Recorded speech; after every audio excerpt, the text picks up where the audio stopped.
കേരളത്തിലെ തദ്ദേശ തെരഞ്ഞെടുപ്പ് തീയതി പ്രഖ്യാപിച്ചു. 2 ഘട്ടങ്ങളിലായിട്ടായിരിക്കും തദ്ദേശ തെരഞ്ഞെടുപ്പ് നടക്കുക. ആദ്യഘട്ട വോട്ടെടുപ്പ് ഡിസംബർ 9-നും രണ്ടാം ഘട്ട വോട്ടെടുപ്പ് ഡിസംബർ 11-നുമാണ് നടക്കുക. ഡിസംബർ 13-നാണ് വോട്ടെണ്ണൽ. നവംബർ 14-ന് തെരഞ്ഞെടുപ്പ് വിജ്ഞാപനം പുറത്തിറക്കും. നാമനിർദ്ദേശ പത്രിക നവംബർ 21 വരെ നൽകാം. തിരുവനന്തപുരം, കൊല്ലം, പത്തനംതിട്ട, ആലപ്പുഴ, കോട്ടയം, ഇടുക്കി, എറണാകുളം എന്നീ 7 ജില്ലകളിലായിരിക്കും ആദ്യഘട്ടത്തിലെ വോട്ടെടുപ്പ്. രണ്ടാം ഘട്ടത്തിൽ തൃശൂർ, പാലക്കാട്, മലപ്പുറം, കോഴിക്കോട്, വയനാട്, കണ്ണൂർ, കാസർഗോഡ് എന്നീ 7 ജില്ലകളിലും നടക്കും. വോട്ടെടുപ്പ് വിജ്ഞാപന തീയതി മുതൽ നാമനിർദ്ദേശ പത്രിക നൽകാം. സംസ്ഥാനത്ത് പെരുമാറ്റച്ചട്ടവും നിലവിൽ വന്നു. തെരഞ്ഞെടുപ്പ് തീയതി പ്രഖ്യാപിച്ചതോടെ കടുത്ത മത്സരത്തിലാണ് മുന്നണികൾ. സർക്കാരിനെ എതിരെയുള്ള വിധിയെഴുത്തോ എന്ന വിഷയമാണ് ഇന്ന് ഡിബേറ്റ് 360 പരിശോധിക്കുന്നത്.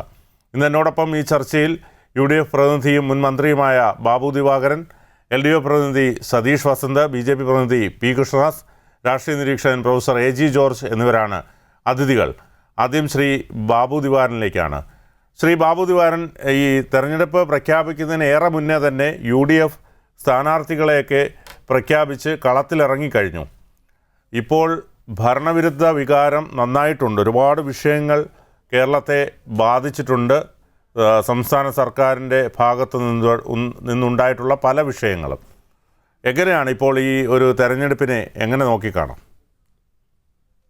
തീർച്ചയായിട്ടും ബിന്നു ചൂണ്ടിക്കാണിച്ചതുപോലെ ഈ തെരഞ്ഞെടുപ്പിന് UDF വളരെ നേരത്തെ തന്നെ വളരെ ഗൗരവമായി കാണുകയും കേരളത്തിലെ നിലനിൽക്കുന്ന രാഷ്ട്രീയ സാഹചര്യങ്ങളിൽ ഒരു ഭരണവിരുദ്ധ വികാരം സാധാരണ ജനങ്ങളിലേക്ക് അതിരൂക്ഷമായി നിൽക്കുന്ന ഒരു ഘട്ടത്തിൽ നടക്കുന്ന ഒരു തെരഞ്ഞെടുപ്പ് എന്ന നിലയിൽ രാഷ്ട്രീയമായി തന്നെ ഈ തെരഞ്ഞെടുപ്പിനെ കാണണമെന്നും ജനങ്ങളുടെ ആ വികാരത്തോടൊപ്പം UDF ഉണ്ടാകണം എന്നത് കാഴ്ചപ്പാടിലാണ് നേരത്തെ തന്നെ സീറ്റ് വിഭജന ചർച്ചകളും ഇപ്പോൾ തിരുവനന്തപുരം കോർപ്പറേഷനിൽ തന്നെ ഒരാഴ്ചയ്ക്ക് മുമ്പ് തന്നെ അതിൻ്റെ സ്ഥാനാർത്ഥി പ്രഖ്യാപനം വരെ നടത്തി ഇന്നിപ്പോൾ പ്രവർത്തനങ്ങളിലേക്ക് വളരെ സജീവമായി മുമ്പോട്ട് പോയി കഴിഞ്ഞു.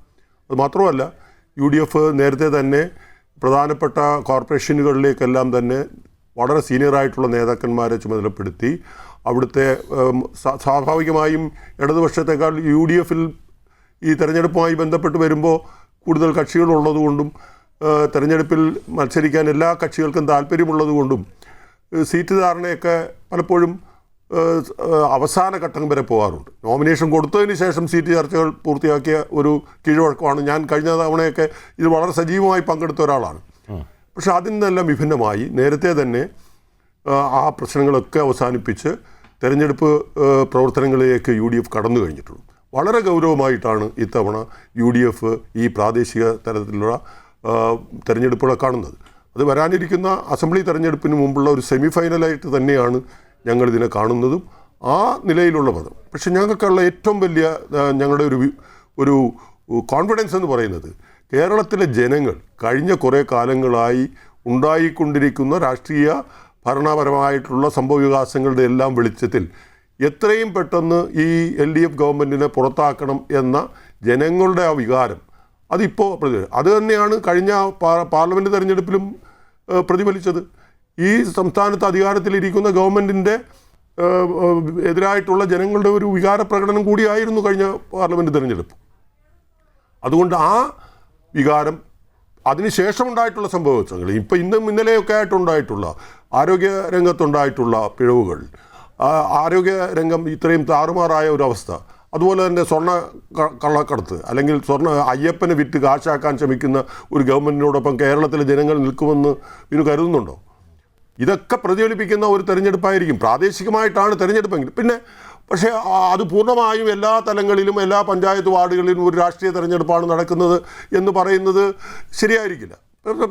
പ്രാദേശികമായിട്ടുള്ള പല പ്രശ്നങ്ങളുണ്ടാവാം, താൽക്കാലികമായിട്ടുണ്ടായിട്ടുള്ള ചില കൂട്ടുകെട്ടുകളുണ്ടാകാം. പക്ഷേ ഇതിനെല്ലാത്തിനും ഉപരിയായിട്ട് നമ്മൾ കാണുന്നത് ഇപ്പോൾ അധികാരത്തിലിരിക്കുന്ന LDF BJPയുമായി ഉണ്ടാക്കിയിരിക്കുന്ന രഹസ്യധാരണ അത് ഈ തെരഞ്ഞെടുപ്പിലും പ്രതിഫലിക്കുമെന്ന് തന്നെയാണ് ഞങ്ങളുടെ വിശ്വാസം. വരാനിരിക്കുന്ന അസംബ്ലി തെരഞ്ഞെടുപ്പിന് മുന്നോടിയായി അവരുണ്ടാക്കിയിട്ടുള്ള ആ ഒരു രഹസ്യധാരണയുണ്ടല്ലോ, അത് ഈ തെരഞ്ഞെടുപ്പിലും അവർ പരീക്ഷിക്കാൻ ഇടയുണ്ട് എന്ന് കണ്ടുകൊണ്ട് തന്നെയാണ് UDF ഈ തെരഞ്ഞെടുപ്പിന് ഉള്ള പ്രവർത്തന രംഗത്തേക്ക് പോകുന്നത്. സതീഷ് വസന്ത, ഇപ്പോൾ ഈ കേരളത്തെ സംബന്ധിച്ചിടത്തോളം കേരളത്തിൻ്റെ പൊതുസമൂഹം അല്ലെങ്കിൽ വോട്ടർമാർ വലിയ ഈ ഭരണവിരുദ്ധ വികാരവുമായി ബന്ധപ്പെട്ട് വലിയ പ്രശ്നത്തിലാണ്. അതായത് ഈ പറഞ്ഞതുപോലെ ഏത് കാര്യത്തിനാണ് സർക്കാരിൻ്റെ കാര്യത്തിൽ സുതാര്യത ഉള്ളത് എന്നാണ് അവർ ചോദിക്കുന്നത്. ഒന്ന്, ഇപ്പോൾ ശ്രീ ബാബു ദിവാരൻ സൂചിപ്പിച്ചതുപോലെ തന്നെ ആരോഗ്യരംഗം വെന്റിലേറ്ററിലായിരിക്കുന്നു. അതോടൊപ്പം തന്നെ ഈ മുഖ്യമന്ത്രിയുടെ വിദേശയാത്രകൾ സംബന്ധിച്ച് കേരളത്തിലെ ജനങ്ങൾക്ക് വലിയ ആശങ്കയുണ്ട്. അതായത് ഈ ജനങ്ങളുടെ നികുതി പണം ഉപയോഗിച്ചാണ് ഇത്തരത്തിൽ പോകുന്നത്. ഈ അടിക്കടി വിദേശയാത്ര നടത്തുന്നുണ്ട്. അത് ചികിത്സയ്ക്കാണെങ്കിലും അത് മുൻപുള്ള മുഖ്യമന്ത്രിമാരും മറ്റു മന്ത്രിമാരുമൊക്കെ ഇത്തരത്തിലുള്ള ചികിത്സയുമായി ബന്ധപ്പെട്ട് പോകുമ്പോൾ അത് ജനങ്ങളോട് പറയാറുണ്ട്. അതോടൊപ്പം തന്നെ ഒരുപാട് സംഭവ വികാസങ്ങൾ ഞാൻ ഓരോന്നും എടുത്തെടുത്ത് പറഞ്ഞാൽ ഇപ്പോൾ ശബരിമല വിഷയം, PM ശ്രീ വിഷയം, എല്ലാം ഊരാളുങ്കൽ സൊസൈറ്റിക്ക് കൊടുക്കുന്ന വിഷയം, അങ്ങനെ അടിമുടി ദുരൂഹതയാണ്. ഒരു കാര്യത്തിനും സുതാര്യതയില്ല. മുഖ്യമന്ത്രിയുടെ മകനെതിരായ പ്രശ്നം, മകൾക്കെതിരായ പ്രശ്നങ്ങൾ, ഇതെല്ലാം നിലനിൽക്കുന്നു. അപ്പോൾ എങ്ങനെ നിങ്ങൾക്ക് ഒരു ജനങ്ങളുടെ മുന്നിൽ ചെന്ന് വോട്ട് ചോദിക്കാൻ കഴിയും?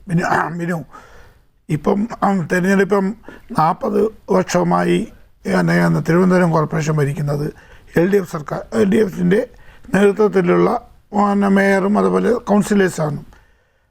നോക്കൂ, കഴിഞ്ഞ കാലങ്ങളിൽ വ്യത്യസ്തമായി ഈ കോർപ്പറേഷൻ്റെ ഭരണം വളരെ സുതാര്യമായിട്ടാണ് നടന്നെത്തുന്നതാണ് പറയുക. കാര്യം എന്ന് വെച്ചാൽ നിങ്ങൾക്കറിയാമോ, ഇപ്പോൾ മാലിന്യമുക്തത്തിന് ദേശീയ അവാർഡ് വരെ കിട്ടിയിട്ടുള്ളതാണ് തിരുവനന്തപുരം കോർപ്പറേഷൻ എന്ന് പറയുന്നത്. അല്ല ആണെന്നേ ഞാൻ പറയുന്നത് ജനങ്ങൾ. പിന്നെ ഒരു കാര്യം എന്ന് വെച്ചാൽ ഇപ്പോൾ ബാബുദ്വാര സാറിന് ഇതൊരു സെമി ഫൈനലായി ആവട്ടെ. ഇപ്പോൾ പാർലമെൻറ്റ് തിരഞ്ഞെടുപ്പും നിയമസഭാ തിരഞ്ഞെടുപ്പും തദ്ദേശ തിരഞ്ഞെടുപ്പും എല്ലാം വ്യത്യസ്ത രീതിയിലാണ്. കാര്യം എന്ന് പറയുമ്പോൾ അതിൻ്റെ ജനങ്ങൾ അത് മനസ്സിലാക്കി തന്നെ അത് വോട്ട് ചെയ്യുന്നതാണ്. തദ്ദേശ തിരഞ്ഞെടുപ്പിൽ ഒന്ന് സംബന്ധിച്ച് ജനങ്ങളാൽ ഇഴകി ചേർന്നിട്ടുള്ള ആൾക്കാരെ മാത്രമേ അവിടെ ജയിപ്പിക്കുള്ളൂ. അത് സ്വാഭാവികമായും ഇന്ന് ഇപ്പം ഞാൻ പറഞ്ഞിട്ട് ഇപ്പം ബഹുമാനപ്പെട്ട ബാബുദേവ സാഹിബ് ഇവിടെ പറയുന്നത് UDF നേരത്തെ തിരഞ്ഞെടുപ്പ് സ്ഥാനാർത്ഥികളെ പ്രഖ്യാപിച്ചു കഴിഞ്ഞു. ഈ സ്ഥാനാർത്ഥികളെയൊക്കെ ഒന്ന് നിങ്ങൾ പരിശോധിച്ച് നോക്കണം. അവരൊക്കെ നിങ്ങളിതുപോലെ പറയുന്ന ആൾക്കാരൊക്കെ, പക്ഷേ ജനങ്ങളുമായി എത്ര ഇഴകി ചേർന്നിട്ടുണ്ടെന്ന് നിങ്ങൾ പരിശോധിച്ചാൽ നമുക്ക് മനസ്സിലാവും. അപ്പം അതുപോലെ തന്നെ BJPയുടെ സ്ഥാനാർത്ഥികളും ഇവിടെ പ്രഖ്യാപിച്ചല്ലോ. ഇപ്പം LDF ഇന്നാണ് പ്രഖ്യാപിച്ചിട്ടുള്ളത്. 93 സീറ്റുകൾ പ്രഖ്യാപിച്ചിട്ടുണ്ട്. ഇനി 8 സീറ്റും കൂടി പ്രഖ്യാപിക്കാനുണ്ട്. അത് ഞാൻ പറയുന്നത് വെച്ചാൽ ഇപ്പം ലേറ്റായി വന്നാലും ലേറ്റസ്റ്റായി വന്ന ഒരു പഴഞ്ചൊല്ല് പോലെ അത് തദ്ദേശ തെരഞ്ഞെടുപ്പിൽ ജനങ്ങളുടെ ഇടയിൽ കൂടുതൽ ആൾക്കാർ നിൽക്കുന്ന ഒരു മരണത്തിനായിരുന്നാലും അല്ലെങ്കിൽ അവർക്കൊരു പ്രശ്നം വന്നാലും എല്ലാം നിൽക്കുന്ന ആരാണ്? LDFിൻ്റെ പ്രവർത്തകരാണ്. നിങ്ങളൊന്ന് പരിശോധിച്ച് നോക്കൂ. അല്ല UDFിൻ്റെ ആൾക്കാർ അവരൊക്കെ തിരഞ്ഞെടുപ്പിൽ വലിയ കോട്ടും സൂട്ടും ഒക്കെ ഇട്ടുകൊണ്ട് വന്നതിന് പിന്നെ അതിന് കഴിഞ്ഞിട്ട് അവരെയൊന്നും കാണില്ല. ജയിച്ചാൽ ചിലപ്പം കൂടുതൽ നിൽക്കുകയായിരിക്കും, അല്ലെങ്കിൽ അവരൊന്നും പിന്നെ കാണില്ല. LDF സംബന്ധിച്ച് ജയിച്ചാലും തോറ്റാലും ജനങ്ങളുമായി ഇഴകി ചേർന്ന് അതാണ് തിരുവനന്തപുരം കോർപ്പറേഷൻ 40 വർഷം കൊണ്ട് LDFിൻ്റെ കയ്യിലിരിക്കുന്നത്. അതുകൊണ്ടാണെന്നേ.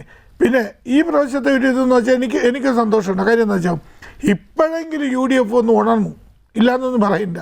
കാര്യം എന്ന് വെച്ചാൽ ഇത് ഇവരെന്ന് വെച്ചാൽ വോട്ട് മറിപ്പായിരുന്നു. ഇപ്പം ബഹുമാനപ്പെട്ട ബാബുദ്വാര സാറിന് LDF ആണ്. LDF ഒരിക്കലും വോട്ട് മറിച്ചിട്ടില്ല. ഏറ്റവും കൂടുതൽ വോട്ട് മറിക്കുന്ന UDF ആക്ക് വേണ്ടി, BJPക്ക് വേണ്ടി. അങ്ങനെയല്ലേ അവർക്ക് 35 സീറ്റ്. BJP പ്രതിനിധി കൂടി ഉണ്ട്. അല്ല BJPക്ക് അതല്ല, ആ BJP അല്ലാതെ അങ്ങനെ വേണത്. ഒരു ഉദാഹരണം എടുക്കാം. നേമം നിയോജക മണ്ഡലത്തിൽ ബഹുമാനപ്പെട്ട ശിവൻകുട്ടി സഹോദരൻ നിന്നു. കഴിഞ്ഞ പ്രാവശ്യം O രാജഗോപാലിൻ്റെ കോൺഗ്രസിൻ്റെ വോട്ട് എവിടെ പോയി? രണ്ടാമത് മുരളീധരൻ, K മുരളീധരൻ നിന്നു.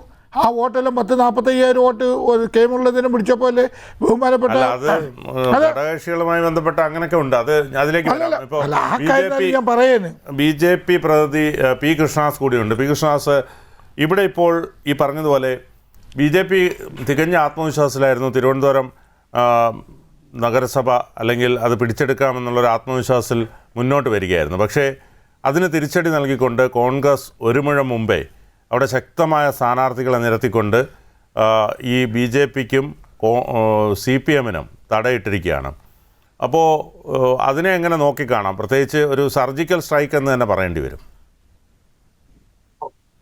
പിന്നെ ഈ സ്ഥാനാർത്ഥികളെ ആരാദ്യം പ്രഖ്യാപിച്ചു എന്നുള്ളതിനൊന്നും യാതൊരു പ്രസക്തിയും തെരഞ്ഞെടുപ്പിനകത്തില്ല. തെരഞ്ഞെടുപ്പിനകത്ത് സാധാരണക്കാരായിട്ടുള്ള ജനങ്ങളെ സംബന്ധിച്ച് അവർ നേരിട്ട് അനുഭവിക്കുന്ന വികസനവും അവർക്ക് നേരിട്ട് കാണാൻ കഴിയുന്ന വികസനവും മാത്രമാണ് ചർച്ചയായി വരിക. അല്ലെങ്കിൽ സാധാരണക്കാരുടെ ദൈനംദിന പ്രശ്നത്തെ ബാധിക്കുന്ന വിഷയം സാധാരണ നിലക്ക് വോട്ട് ചെയ്യുന്ന ജനങ്ങളെ സംബന്ധിച്ച് അവർ വോട്ട് ചെയ്യാൻ വേണ്ടി തയ്യാറാവുക. ഇപ്പൊ ഏറ്റവും വലിയ പ്രധാനപ്പെട്ട പ്രശ്നം എന്താണ്? ഇപ്പൊ ഹോസ്പിറ്റൽസ് ഈ സർക്കാർ ഭരിക്കുമ്പോൾ കഴിഞ്ഞ എത്രയോ ദിവസങ്ങളായി ഹോസ്പിറ്റലുകളിൽ സാധാരണക്കാർക്ക് ചികിത്സ തേടി ചെല്ലാൻ കഴിയാത്ത സാഹചര്യം ഉണ്ടായിരിക്കുന്നു. വിദ്യാഭ്യാസ മേഖല തകർന്നടിഞ്ഞിരിക്കുന്നു. എല്ലാ മേഖലയിലും സർക്കാർ എടുക്കുന്ന നയങ്ങൾ ഒന്നിനു പിറകെ ഒന്നായി പരാജയപ്പെടുന്ന സാഹചര്യമാണുള്ളത്. നമ്പർ 1 കേരളം എന്നാണല്ലോ നമ്മൾ പറഞ്ഞ കഴിഞ്ഞ ദിവസം. അതിദരിദ്രർ മുഴുവൻ കേരളത്തിൽ നിന്ന് ഇല്ലാതെയായി എന്നാ പറയുന്നത്. 5.5 ലക്ഷത്തോളം ആളുകൾ ദാരിദ്ര്യത്തിൽ കിടക്കുന്നവരാണ് എന്ന് നിയമസഭയ്ക്കകത്ത് പറഞ്ഞ് 1 മാസത്തിനുള്ളിലാണ് അതെല്ലാം ഇല്ല എന്ന് പറഞ്ഞ് പ്രഖ്യാപിക്കുന്നത്. പിന്നെ ഇവിടെ ഈ തെരഞ്ഞെടുപ്പിൽ ഏറ്റവും കൂടുതൽ കേരളത്തിൽ ചർച്ച ചെയ്യപ്പെടാൻ വേണ്ടി പോകുന്നത് ഈ ത്രിതല പഞ്ചായത്ത് സംവിധാനം എങ്ങനെയാണ് നിലനിൽക്കുന്നത്. കേരളത്തിലെ രാജ്യത്തെയൊക്കെ ത്രിതല പഞ്ചായത്ത് സംവിധാനത്തിന് തനത് വികസന ഫണ്ട് എന്ന് പറയുന്നത് സംസ്ഥാന ഗവൺമെന്റും കേന്ദ്ര ഗവൺമെന്റും കൊടുക്കുന്ന ഫണ്ടിന്റെ അടിസ്ഥാനത്തിലാണ്. കേന്ദ്ര ഗവൺമെന്റ് കൊടുക്കുന്ന 50% മുതൽ 100% വരെയുള്ള ഫണ്ട് ഉപയോഗിച്ചുകൊണ്ടാണ് ത്രിതല പഞ്ചായത്ത് സംവിധാനങ്ങളുടെ 80% അധികം വരുന്ന പദ്ധതികൾ നടപ്പാക്കപ്പെടുന്നത്. അങ്ങനെ വരുമ്പോൾ സാധാരണക്കാരായിട്ടുള്ള ആളുകളെ സംബന്ധിച്ച് അത് തൊഴിലുറപ്പ് പദ്ധതി മുതൽ മുകളിലോട്ടുള്ള എല്ലാ പദ്ധതികളും കേന്ദ്ര ഗവൺമെന്റിന്റെ ഫണ്ട് ഉപയോഗിച്ചുകൊണ്ട് നടത്തുന്ന പദ്ധതികളാണ്. ആ സാഹചര്യത്തെ സംബന്ധിച്ച് നേരത്തെ ഉണ്ടായിരുന്ന ഒരു പ്രചരണം കേന്ദ്ര ഗവൺമെന്റ് പണം കൊടുക്കുന്നില്ല എന്നുള്ളതായിരുന്നു LDF ഗവൺമെന്റിന്റെ ഭാഗത്തു നിന്നുണ്ടായിരുന്ന പ്രചരണം. അതെല്ലാം തെറ്റാണ് എന്ന് ജനങ്ങൾക്ക് ബോധ്യപ്പെട്ടിരിക്കുന്നു. രണ്ടാമത്തത്, കേന്ദ്ര ഗവൺമെന്റ് കൊടുക്കുന്ന ഫണ്ടിങ് സിസ്റ്റത്തെ സംബന്ധിച്ച് പദ്ധതികളെ സംബന്ധിച്ച് സാധാരണക്കാരായിട്ടുള്ള ആളുകൾക്ക് വരെ ഇന്ന് നല്ല ധാരണയുണ്ട്. അപ്പൊ വികസനം വരണമെങ്കിൽ, മാറ്റം ഉണ്ടാകണമെങ്കിൽ BJP ഭരണം, അത് ത്രിതല പഞ്ചായത്ത് സംവിധാനത്തിന് ഭരണം രാജ്യത്തെ ഭരണത്തോടൊപ്പം തന്നെ ഉണ്ടാവണം എന്ന് തിരിച്ചറിയുന്ന ആളുകളാണ് കേരളത്തിലെ ജനങ്ങൾ. പിന്നെ ബഹുമാനപ്പെട്ട ബാബു ദിവാരൻ സാറും ഇടതുപക്ഷത്തിന്റെ പ്രതിനിധിയും പരസ്പരം പറയുകയാണ് BJPയുടെ സഹായം ഉണ്ടെങ്കിലാണല്ലോ പരസ്പരം ജയിക്കാൻ കഴിയുക എന്നുള്ളത്. ഇത് ആരോടാ പറയുന്നത് ബിനു? രാജ്യം മുഴുവനും UDF-ഉം LDF-ഉം ഏതെങ്കിലും ഒരു കക്ഷി BJPക്ക് അനുകൂലമായ നിലപാട് സ്വീകരിക്കുന്നവരാണോ? രാജ്യം മുഴുവനും ഈ 2 കക്ഷികളും ഒരുമിച്ച് നിന്ന് BJP എതിർക്കുകയല്ലേ? തമിഴ്നാട്ടിലേക്ക് പോയാൽ കേരളത്തിന്റെ ഏതെങ്കിലും ഒരു അതിർത്തി ജില്ല കടക്കട്ടെ, കാസർഗോഡ് ആവട്ടെ, വയനാടാവട്ടെ, പാലക്കാടാവട്ടെ, പത്തനംതിട്ടയാവട്ടെ, ഇടുക്കി ആവട്ടെ, ഏതെങ്കിലും ഒരു അതിർത്തി ജില്ല ഒന്ന് കടന്ന് തൊട്ടടുത്ത സംസ്ഥാനത്തൊക്കെ ഒന്ന് പോകട്ടെ, എന്താ ഇവരുടെ നിലപാട്? ഇവർ ഒരുമിച്ചല്ലേ? രാജ്യം മുഴുവൻ ഒരുമിച്ചല്ലേ? അങ്ങനെ ഒരുമിച്ച് നിൽക്കുന്ന, രാജ്യം മുഴുവൻ ഒരുമിച്ച് നിൽക്കുന്ന ആളുകൾ പറയാണ്, കോൺഗ്രസ്സുകാർ പറയാണ് BJPക്കാരുമായിട്ട് ബാന്ധവം ഉണ്ടാക്കിയിരിക്കുന്നു, LDF-കാർ പറയാണ് UDF-ഉമായിട്ട് BJPക്ക് ബന്ധമുണ്ടായിരിക്കും. ഈ തരത്തിലുള്ള കള്ളപ്രചരണങ്ങളൊക്കെ കേരളത്തിലെ ജനങ്ങൾ ഇനി വിശ്വസിക്കാൻ പോകുന്നുണ്ട്. ജനങ്ങൾ വികസനത്തിനൊപ്പമാണ്. കേരളത്തിൽ 3ാമത്തെ വന്ദേ ഭാരത് വന്നിരിക്കുന്നു. കേരളത്തിലെ ഹൈവേകൾ ജനങ്ങൾ കണ്ടുകൊണ്ടിരിക്കുകയല്ലേ? രാജ്യം മുഴുവനുള്ള ഹൈവേ വികസനത്തോടൊപ്പം കേരളത്തിലെ കാസർഗോഡ് മുതൽ തിരുവനന്തപുരം വരെ നടക്കുന്ന ത്രിതല പഞ്ചായത്ത് സംവിധാനങ്ങളിലെ ആളുകൾ കാണുകയല്ലേ വികസനം എന്താണെന്നുള്ളത്.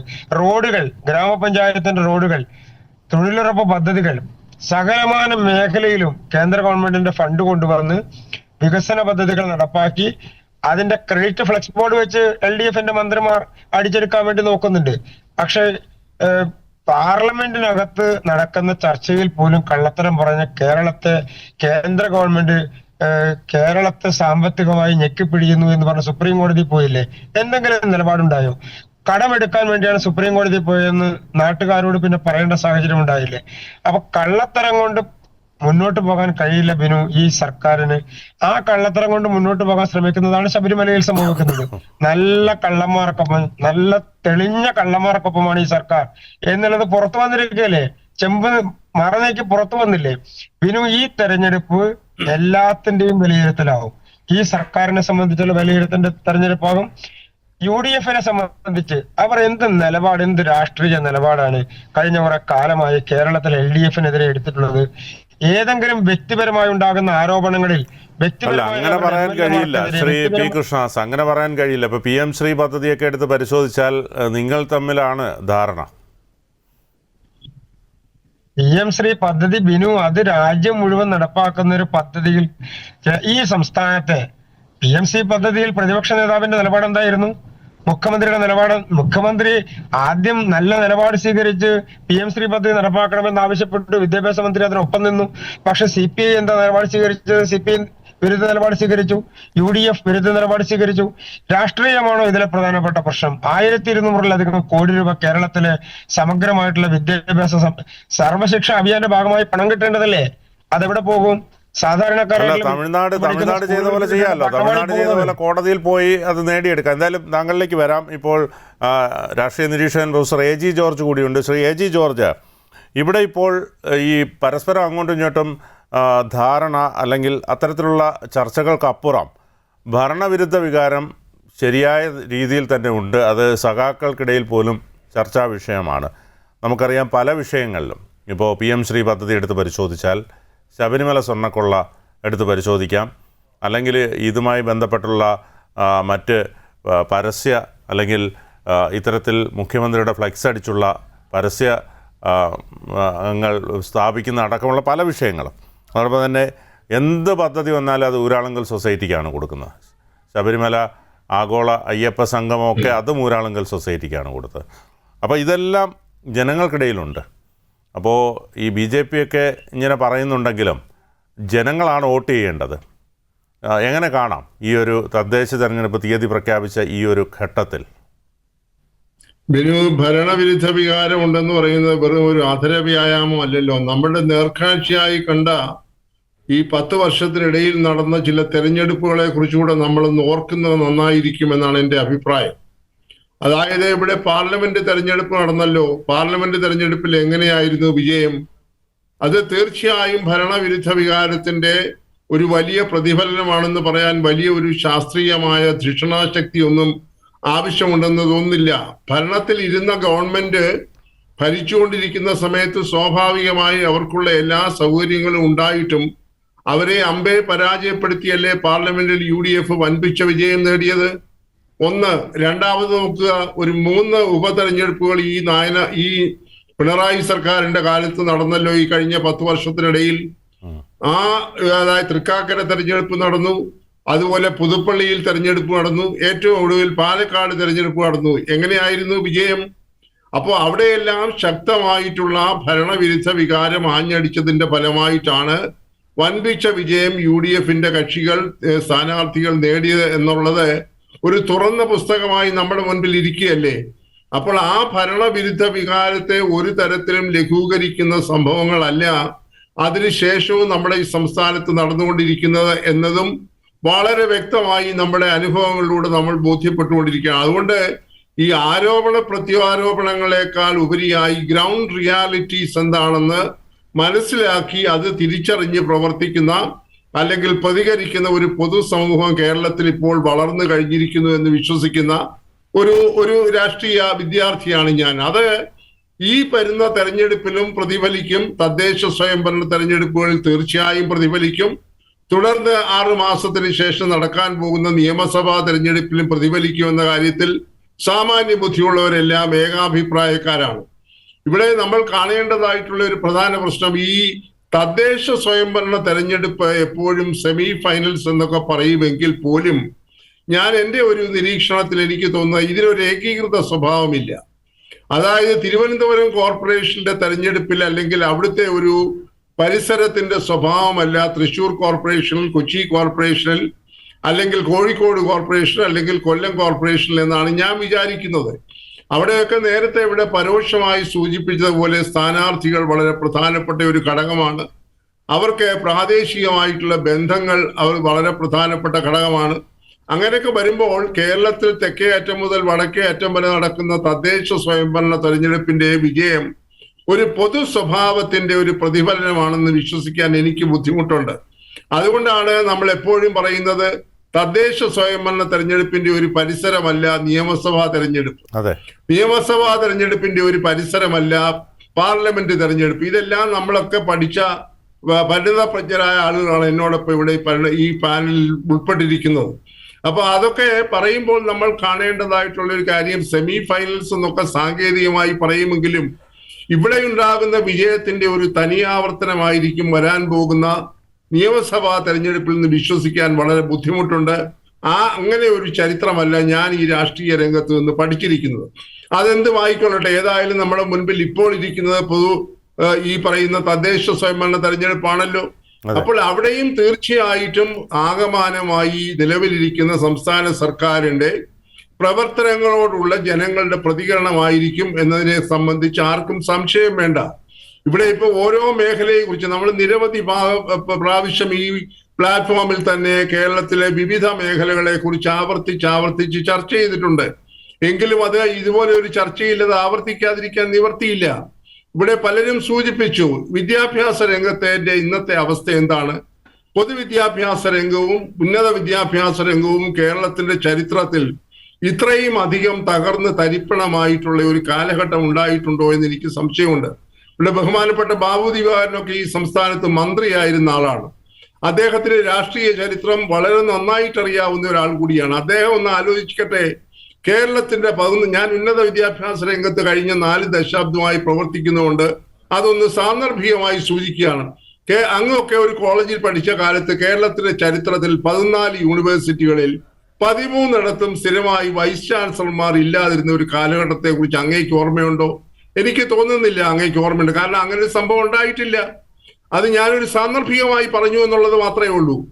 അതുപോലെ തന്നെ എന്താണ് ഉന്നത വിദ്യാഭ്യാസ രംഗത്ത് ആകമാനമായി നടക്കുന്നതായിട്ടുള്ള പ്രവർത്തനങ്ങളുടെ ഇന്നത്തെ അവസ്ഥ?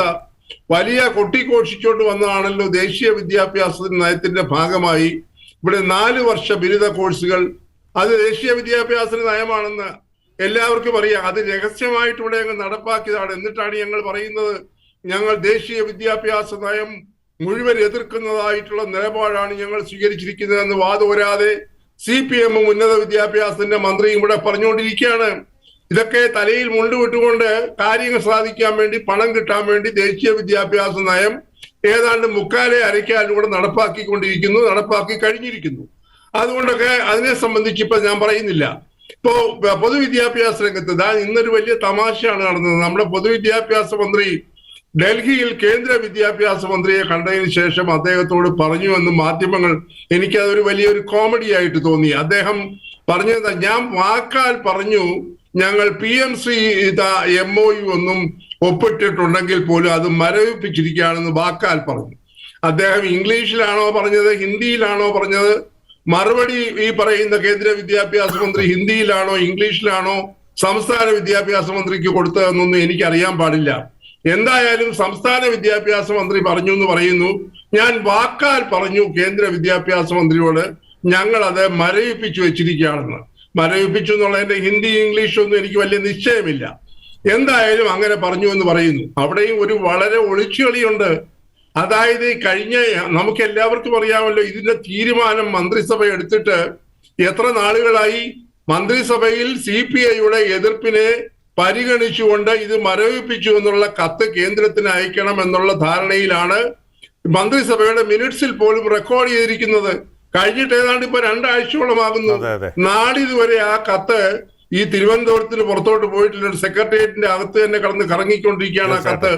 2 ദിവസം മുമ്പ് സംസ്ഥാന വിദ്യാഭ്യാസ മന്ത്രി പറഞ്ഞു അത് അഡ്വക്കേറ്റ് ജനറലിന്റെ നിയമപരിശോധനയ്ക്ക് അയച്ചുകൊണ്ടിരിക്കുകയാണെന്ന് പറഞ്ഞിരിക്കുകയാണ്. അഡ്വക്കേറ്റ് ജനറലിനെയും അത് താഴെ അദ്ദേഹത്തിന് ഗോസ്തന് കൊടുത്തിട്ട് വീണ്ടും പരിശോധിച്ചിട്ടാണോ തിരിച്ചയക്കുന്നത് എന്നൊക്കെ ഇനി നമ്മൾ കണ്ടിരിക്കണം. അതെന്തെങ്കിലും ആയിക്കോട്ടെ, അത് വേറൊരു തരത്തിലുള്ള ഒരു തട്ടിപ്പ്. ഇനി ഞാൻ വിസ്തരിച്ച് പറയുന്നില്ല. ആരോഗ്യ മേഖലയുടെ ഇന്നത്തെ അവസ്ഥ എന്താണ്?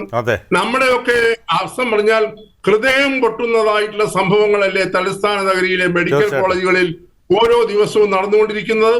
അപ്പോൾ അതെല്ലാം ജനങ്ങൾ കാണുകയും കേൾക്കുകയും അനുഭവിച്ചറിയുകയും ചെയ്യുന്ന ഒരു പൊതുസമൂഹത്തിന്റെ മുൻപിലാണ് ഈ തെരഞ്ഞെടുപ്പ് വരുന്നത് എന്നുള്ളത് കൊണ്ട് ബിനു ചോദിച്ച ചോദ്യത്തിന്റെ ഉത്തരമായി ഈ പറയുന്ന ഭരണത്തിന്റെ ഒരു വിലയിരുത്തൽ തന്നെ ആയിരിക്കും, അതിന്റെ പ്രതിഫലനം തന്നെ ആയിരിക്കും ഈ വരാൻ പോകുന്ന തദ്ദേശ സ്വയംഭരണ തെരഞ്ഞെടുപ്പിലും അതിനുശേഷം നടക്കുന്ന നിയമസഭാ തെരഞ്ഞെടുപ്പിലും ഉണ്ടാകാൻ പോകുന്നത് എന്നതിനെ കുറിച്ച് എനിക്ക് യാതൊരു സംശയവുമില്ല. വ്യക്തമാണ്. ശ്രീ ബാബു ദിവാരൻ, ഇവിടെ ഇപ്പോൾ ഈ പറഞ്ഞതുപോലെ ശക്തമായ ജനവിരുദ്ധ വികാരമുണ്ട്. അതോടൊപ്പം തന്നെ ശബരിമല വിഷയം ഞാൻ നേരത്തെ സൂചിപ്പിച്ചതുപോലെ തന്നെ എല്ലാവിധത്തിലും സർക്കാരിൻ്റെ പദ്ധതികൾ, അതോടൊപ്പം തന്നെ പരസ്യത്തിന് ചെലവഴിക്കുന്ന വൻ തുകകൾ, മകനും മകൾക്കുമെതിരായിട്ടുള്ള ആരോപണങ്ങൾ, അങ്ങനെ തുടങ്ങി എന്തിലും ഏതിലും ഒരു കാര്യത്തിലും സുതാര്യതയില്ലാത്ത ഒരു സർക്കാർ.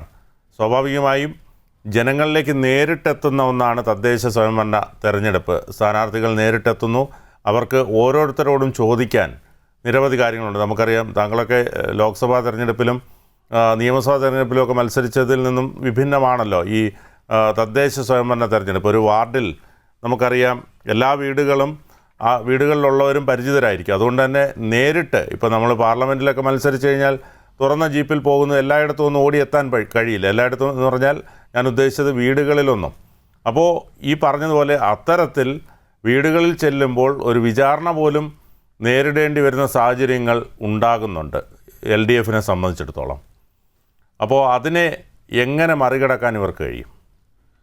ഞാൻ ബഹുമാനായ പ്രൊഫസർ ജോർജ് പറഞ്ഞതുപോലെ സാധാരണഗതിയിൽ ഈ തദ്ദേശ സ്വയംഭരണ തെരഞ്ഞെടുപ്പുകളിലെ പഞ്ചായത്ത് തലത്തിൽ അല്ലെങ്കിൽ ബ്ലോക്ക് തലത്തിൽ ജില്ലാ പഞ്ചായത്ത് തലത്തിലൊക്കെ നടക്കുന്ന തിരഞ്ഞെടുപ്പ് ആകുമ്പോൾ പ്രാദേശിക പ്രശ്നങ്ങളാണ് വരേണ്ടത്. പക്ഷേ തികച്ചും വിഭിന്നമായി കേരളത്തിൽ ഇപ്പോൾ ഇതൊരു രാഷ്ട്രീയ പോരാട്ടമായിട്ടാണ് ജനങ്ങൾ കാണുന്നത്. അതാണ് ഞാൻ പറഞ്ഞത്. ഇത് സാധാരണഗതിയിൽ ഇതിനു മുമ്പൊക്കെ അങ്ങനെയാണ്. ഇപ്പം എൻ്റെ സുഹൃത്ത് അഡ്വക്കേറ്റ് സതീഷ് പറഞ്ഞതുപോലെ അവിടുത്തെ സ്ഥാനാർത്ഥികളുമായിട്ടുള്ള ബന്ധം, ആ വാർഡിലെ ആ സ്ഥാനാർത്ഥികളുടെ ബന്ധം, ഇതൊക്കെ ആയിരുന്നു ഒരു കാലഘട്ടം വരെ ഇപ്പോൾ ഈ പ്രാദേശിക തിരഞ്ഞെടുപ്പുകളിൽ നിർണായകമായിരുന്നു. പക്ഷേ അതൊക്കെ നിലനിൽക്കെ തന്നെ ഇപ്പോൾ കേരളത്തിൽ പ്രൊഫസർ ജോർജ് ചൂണ്ടിക്കാണിച്ചതുപോലെ വിദ്യാഭ്യാസ മേഖലയിലെ പ്രശ്നങ്ങൾ, ആരോഗ്യ മേഖലയിലെ പ്രശ്നങ്ങൾ, എന്തിന് സാധാരണക്കാർ ദൈനംദിനം ബന്ധപ്പെടുന്ന കോപ്പറേറ്റീവ് മേഖലയിൽ, സഹകരണ മേഖലയിലെ പ്രശ്നങ്ങൾ, സഹകരണ ബാങ്കുകൾ മുഴുവൻ തകർത്തു. അതൊക്കെ സാധാരണക്കാരനെ സംബന്ധിച്ചിടത്തോളം ഏത് തെരഞ്ഞെടുപ്പ് വരുമ്പോഴും അവൻ്റെ മുന്നിൽ ഉയർത്തപ്പെടുന്ന പ്രശ്നങ്ങളാണിത്.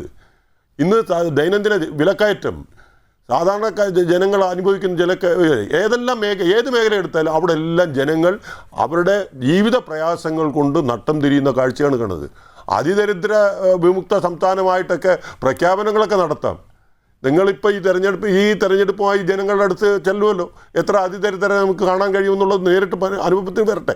ഞാൻ പറഞ്ഞു, ഈ തെരഞ്ഞെടുപ്പിലുള്ള പ്രത്യേകത ഈ പ്രാദേശിക പ്രശ്നങ്ങളെല്ലാം ഉള്ളപ്പോൾ തന്നെ കേരളത്തിൽ നിലനിൽക്കുന്ന രാഷ്ട്രീയ സാഹചര്യങ്ങൾ കൂടി അവിടെയാണ്.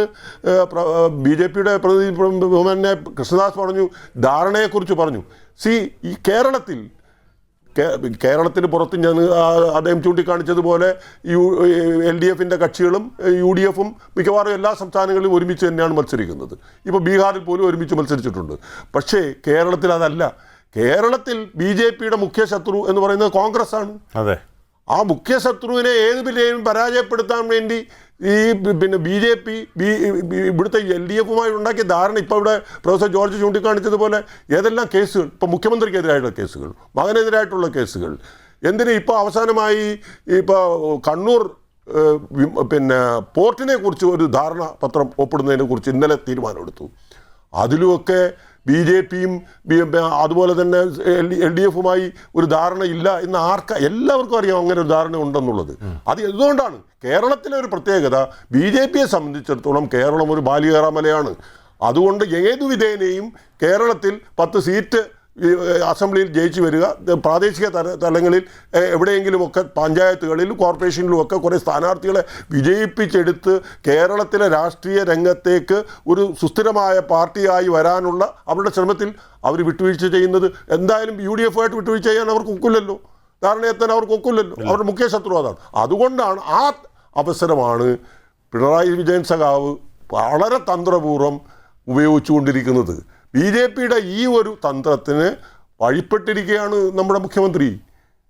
അതാണ് ആ രാഷ്ട്രീയ പ്രാധാന്യം കാണുന്നത്. അല്ലാതെ കൃഷ്ണ ചൂണ്ടിക്കാണിച്ച പോലെ ഞാൻ BJP മറ്റെല്ലാ സംസ്ഥാനങ്ങളിലും LDF അല്ലെങ്കിൽ ഇടതുപക്ഷ പാർട്ടികൾ UDFിനോടൊപ്പം നിൽക്കുന്നു. അവിടെയൊക്കെ അവരുടെ ഇൻസിഗ്നിഫിക്കൻ്റ് ആണ്, അവരുടെ പ്രസൻസ് വളരെ ചെറുതാണ്. പക്ഷേ കേരളത്തിൽ അതല്ല. അതുകൊണ്ടാണ് ആ പ്രത്യേകത ഉണ്ടെന്ന് ഞങ്ങൾ പറയുന്നത്. അത് രാഷ്ട്രീയം അറിയാവുന്ന കേരളത്തിലെ എല്ലാ പാർട്ടിക്കാർക്കും എല്ലാ രാഷ്ട്രീയ പ്രവർത്തകർക്കും അറിയാം. ഇതിപ്പോൾ BJP ഏത് വിധേനയും കേരളത്തിൽ അവരുടെ കാലുറപ്പിക്കുന്നതിന് വേണ്ടി LDFുമായി എത്താവുന്നിടത്തോളം. അതാണിപ്പോൾ ഈ PM ശ്രീ പദ്ധതിയുടെ വാക്കാൽ ഉറപ്പിച്ചു എന്ന് പറയുന്നത്. അതും ഞാനിപ്പോൾ വരുമ്പോൾ ഇന്ന് കണ്ടു നമ്മുടെ വിദ്യാഭ്യാസ മന്ത്രി പറഞ്ഞു ഞാൻ വാക്കാൽ. ഞാൻ CPIക്കാരോടാണ് ചോദിക്കുന്നത്, ബിനോയ് വിശ്വത്തിനോട് എനിക്ക് ചോദിക്കാനുള്ളത്, ഇതാണോ നിങ്ങളുണ്ടാക്കിയ ധാരണ? വാക്കാൽ അവിടെ പോയി ഞാനാദ്യം പിന്നെ നമ്മുടെ വിദ്യാഭ്യാസ മന്ത്രി ഏത് ഭാഷയിലാണ് സംസാരിച്ചതിനെ കുറിച്ച് ഞാനൊരു അഭിപ്രായം പറയുന്നില്ല.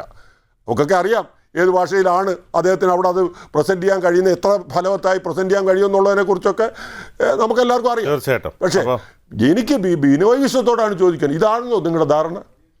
അവിടെ വാക്കാൽ പോയി വിദ്യാഭ്യാസ മന്ത്രി കേന്ദ്ര വിദ്യാഭ്യാസ മന്ത്രിയെ കണ്ട് വാക്കാൽ ബോധിപ്പിക്കും എന്നാണോ നിങ്ങളുടെ ധാരണ? അതാണോ നിങ്ങൾ ഒപ്പുവെച്ച്? സത്യത്തിൽ ഈ അവരെ CPIക്കാരെ വിഡ്ഢികളാക്കുകയല്ലേ ചെയ്യുന്നത്? തീർച്ചയായിട്ടും. സതീഷ് വസന്ത്, ഇവിടെ ഈ പറഞ്ഞതുപോലെ CPM CPI തർക്കമൊക്കെ ജനങ്ങളെ കണ്ണിൽ പൊടിയിടാനാണെന്ന് എല്ലാവർക്കും മനസ്സിലായി. അതോടൊപ്പം തന്നെ ഈ പറഞ്ഞതുപോലെ ഇപ്പോൾ ഈ അടിക്കടി മുഖ്യമന്ത്രി വിദേശയാത്ര നടത്തുന്നു. ജനങ്ങളുടെ നികുതി പണം കൊണ്ടാണ് വിദേശയാത്ര നടത്തുന്നത്. സ്വാഭാവികമായും എന്താണ് ഇപ്പോൾ അദ്ദേഹത്തിന് പറയാൻ പാടില്ലാത്ത അസുഖമാണോ? അല്ലെങ്കിൽ അതൊക്കെ ജനങ്ങൾക്ക് അറിയേണ്ടതുണ്ട്. ഇതിനു മുമ്പ് കോൺഗ്രസിൻ്റെ മന്ത്രിമാരും മുഖ്യമന്ത്രിയൊക്കെ അത്തരത്തിൽ ചികിത്സയ്ക്കായി പോകുമ്പോൾ അതിൻ്റെ കൃത്യമായ വിവരം ജനങ്ങളോട് പറയാറുണ്ടായിരുന്നു. അപ്പോൾ ഇത് എന്താണ് വിദേശത്തെ ബിസിനസ്? ഇവിടുന്ന് ഈ പോകുമ്പോൾ പല കാര്യങ്ങൾക്കും പോകുമ്പോൾ ചീഫ് സെക്രട്ടറിയോ അങ്ങനെ ആരും തന്നെ ഇല്ല എന്നുള്ളതാണ് ഇത് സംബന്ധിച്ച് പറയാനുള്ളത്. അതോടൊപ്പം ഈ ഊരാളുങ്കൽ സൊസൈറ്റി ഇപ്പോൾ എന്ത് നടത്തിയാലും ഊരാളുങ്കൽ സൊസൈറ്റിയാണ്. അപ്പോൾ അതിൻ്റെയൊക്കെ കൂടുതൽ ഇൻറ്റേർണലായിട്ട് കടന്നു കഴിഞ്ഞാൽ ഒരുപാട് കാര്യങ്ങൾ പറയേണ്ടി വരും. അതോടൊപ്പം തന്നെ ഈ ഏജൻസികൾ, ഇവൻ്റ് മാനേജ്മെൻറ്റുകൾ, അതോടൊപ്പം തന്നെ ആഗോള അയ്യപ്പ സംഗമത്തിലെ സ്പോൺസേഴ്സ്, ഒരു വശത്ത് കടുത്ത ധനപ്രതിസന്ധി പറഞ്ഞ് ബാലഗോപാൽ ഒന്നുമില്ല, കയ്യിൽ 5 പൈസ ഇല്ലെന്ന് പറയുന്നു, മറുവശത്ത് ഇതൊക്കെയാണ് സംഭവിക്കുന്നത്. അപ്പോൾ ഇതെല്ലാം ജനങ്ങൾ ചോദിക്കുന്നുണ്ട്. മിനു, ഈ തദ്ദേശ തെരഞ്ഞെടുപ്പിൽ സാധാ ജനങ്ങൾക്ക്, ഞാൻ പറഞ്ഞത് ജനങ്ങൾ താഴേക്കട്ടിലുള്ള ജനങ്ങൾക്ക് അവർക്ക് എന്ത് ലഭിച്ചു, അവർക്ക് എന്ത് കിട്ടി, അല്ലെങ്കിൽ അവർക്കുള്ള ഭൗതികമായ അവരുടെ ജീവിത നിലവാരം എത്രത്തോളം വളർന്നു എന്ന് മാത്രം സംസാരിക്കില്ല. അവർക്ക് ഇല്ല. ഈ ആശുപത്രിയിൽ ശിവപ്രിയ എന്ന് പറഞ്ഞൊരു യുവതിക്ക് ദാരുണ അന്ത്യം സംഭവിക്കുന്നു. എന്തുകൊണ്ടാണ്? ആരോഗ്യ മേഖലയിലെ ബുദ്ധിമുട്ടുകൾ കൊണ്ടാണ്.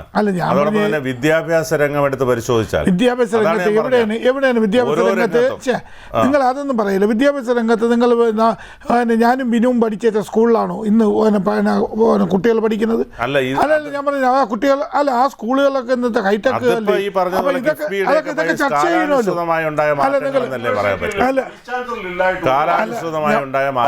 അത് നഗര കേന്ദ്രീകൃതം മാത്രമാണ്. ഗ്രാമങ്ങളിലൊന്നും അങ്ങനെയില്ല, നഗര കേന്ദ്രീകൃതമായി മാത്രം. ഏത് ഗ്രാമങ്ങളിലില്ലാത്ത ഒന്ന് പറയും, ഏതാണ് ഇല്ലാത്ത പറയുന്നത്? എത്ര സ്കൂളുകൾ കാണിച്ചു തരാം. ഒരു കുട്ടി സ്കൂളിൽ നിന്ന് വൈദ്യുത കമ്പിയിൽ നിന്ന് കറണ്ട് അടിച്ച് അത് വിശദീകരിച്ചല്ലോ. കണക്കെടുത്ത് തരാം. അല്ല, ഞാൻ മോളിൽ കൂടി പോണ കമ്പിയിൽ കയറി ഒരു കുട്ടി ചെരുപ്പെടുക്കാൻ പോയതിൽ പിടിച്ചതിൽ അത് ഞാനിപ്പം പറഞ്ഞു കഴിഞ്ഞാൽ അതൊരു വിവാദമായിട്ട് അത് വേണ്ട. നിങ്ങളൊന്ന് ആലോചിച്ച് നോക്കും. സാധാ ജനങ്ങൾക്ക് അവർക്ക് കിട്ടുന്ന ക്ഷേമ പെൻഷൻ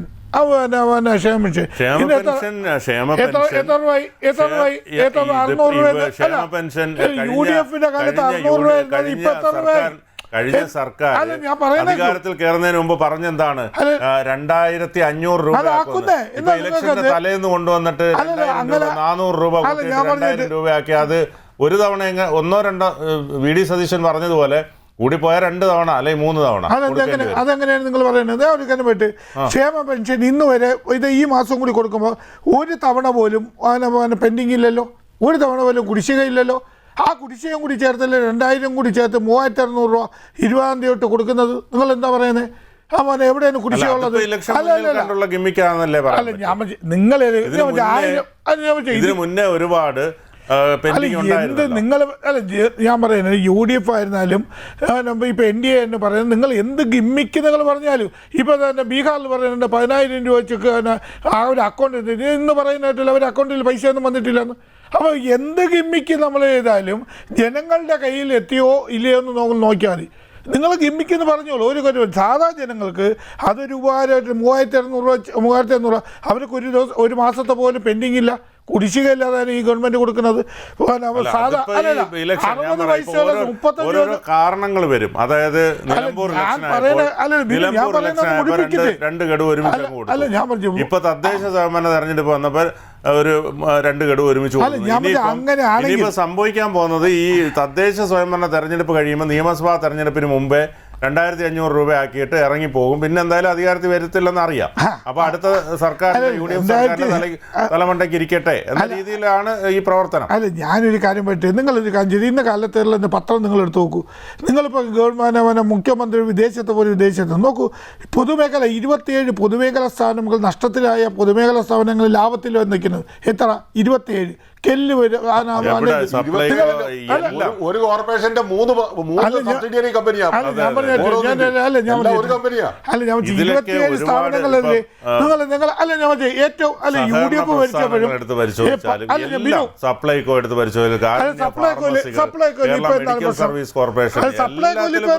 സപ്ലൈകോയിൽ ജനങ്ങൾ ഇതിപ്പോ ഓണം കഴിഞ്ഞല്ലോ. നിങ്ങളിപ്പോ ഓണം കഴിഞ്ഞ് ഏതെങ്കിലും ജനങ്ങൾക്ക് ബുദ്ധിമുട്ടുണ്ടായിട്ടുണ്ടോ? വാങ്ങി അല്ലാതെ സാധാ ജനങ്ങൾക്ക് അവരെ ബുദ്ധിമുട്ടില്ലാത്ത അവരുടെ കാര്യങ്ങൾ കൊണ്ടുവന്നതിനാണ് ബുദ്ധിമുട്ട്. എവിടെയാണ് പറയൂ. അല്ല ഞാൻ പറഞ്ഞു സാറേ,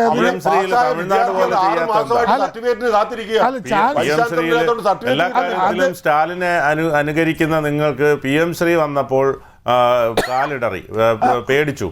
അതായത് മകനും മകൾക്കും എതിരായിട്ടുള്ള കേസ് ഇട്ട് പ്രയോഗിച്ചു കഴിഞ്ഞാൽ അടിസ്ഥാനത്തിൽ PM ശ്രീയിൽ പോയി ഒപ്പിട്ടു. അല്ല ഞാൻ പറയട്ടെ, ഇപ്പം ഞാൻ ഒരു കാര്യം, ഇപ്പം തന്നെ UDFന്റെ നമ്മളെ ബാബുദേവ സാർ പറഞ്ഞു നമ്മളും LDFും BJP ആയിട്ട് ഇത് ഒരു ബന്ധം വന്നു. എവിടെ ബന്ധം വന്നു?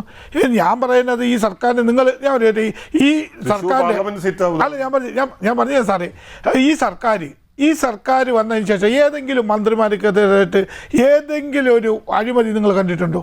നിങ്ങൾ മുഖ്യമന്ത്രിയുടെ കുടുംബത്തിന് എന്ന് വെച്ചാൽ അതിൻ്റെ തലയിൽ തന്നെ അടിക്കട്ടെന്നുള്ള രീതിയിൽ ഏതെങ്കിലും കാര്യങ്ങളിൽ ഇവിടെ വല്ല നടന്നിട്ടോ? എല്ലാവരും ഇപ്പം അറസ്റ്റ് ചെയ്യും, തലേ ദിവസം അറസ്റ്റ് ചെയ്യും.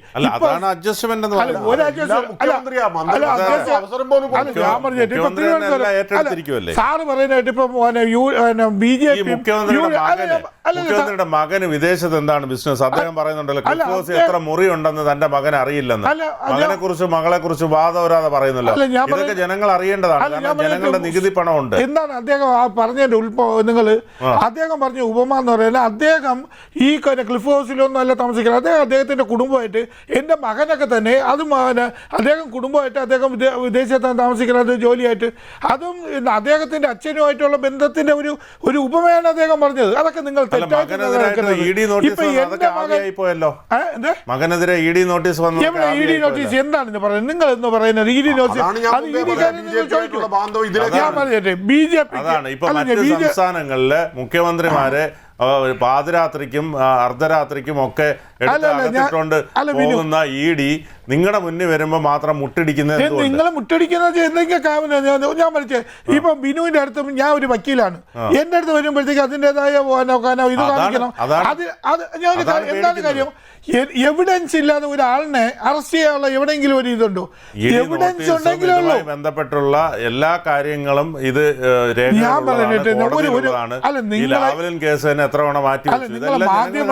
നിങ്ങൾ മാധ്യമങ്ങളൊക്കെ ഇതൊക്കെ ഒരു എക്സാറേറ്റ് അതുപോലെ എന്താണ് അതിനൊരു പർവ്വതീകരിച്ച് നിങ്ങൾ പറഞ്ഞാൽ.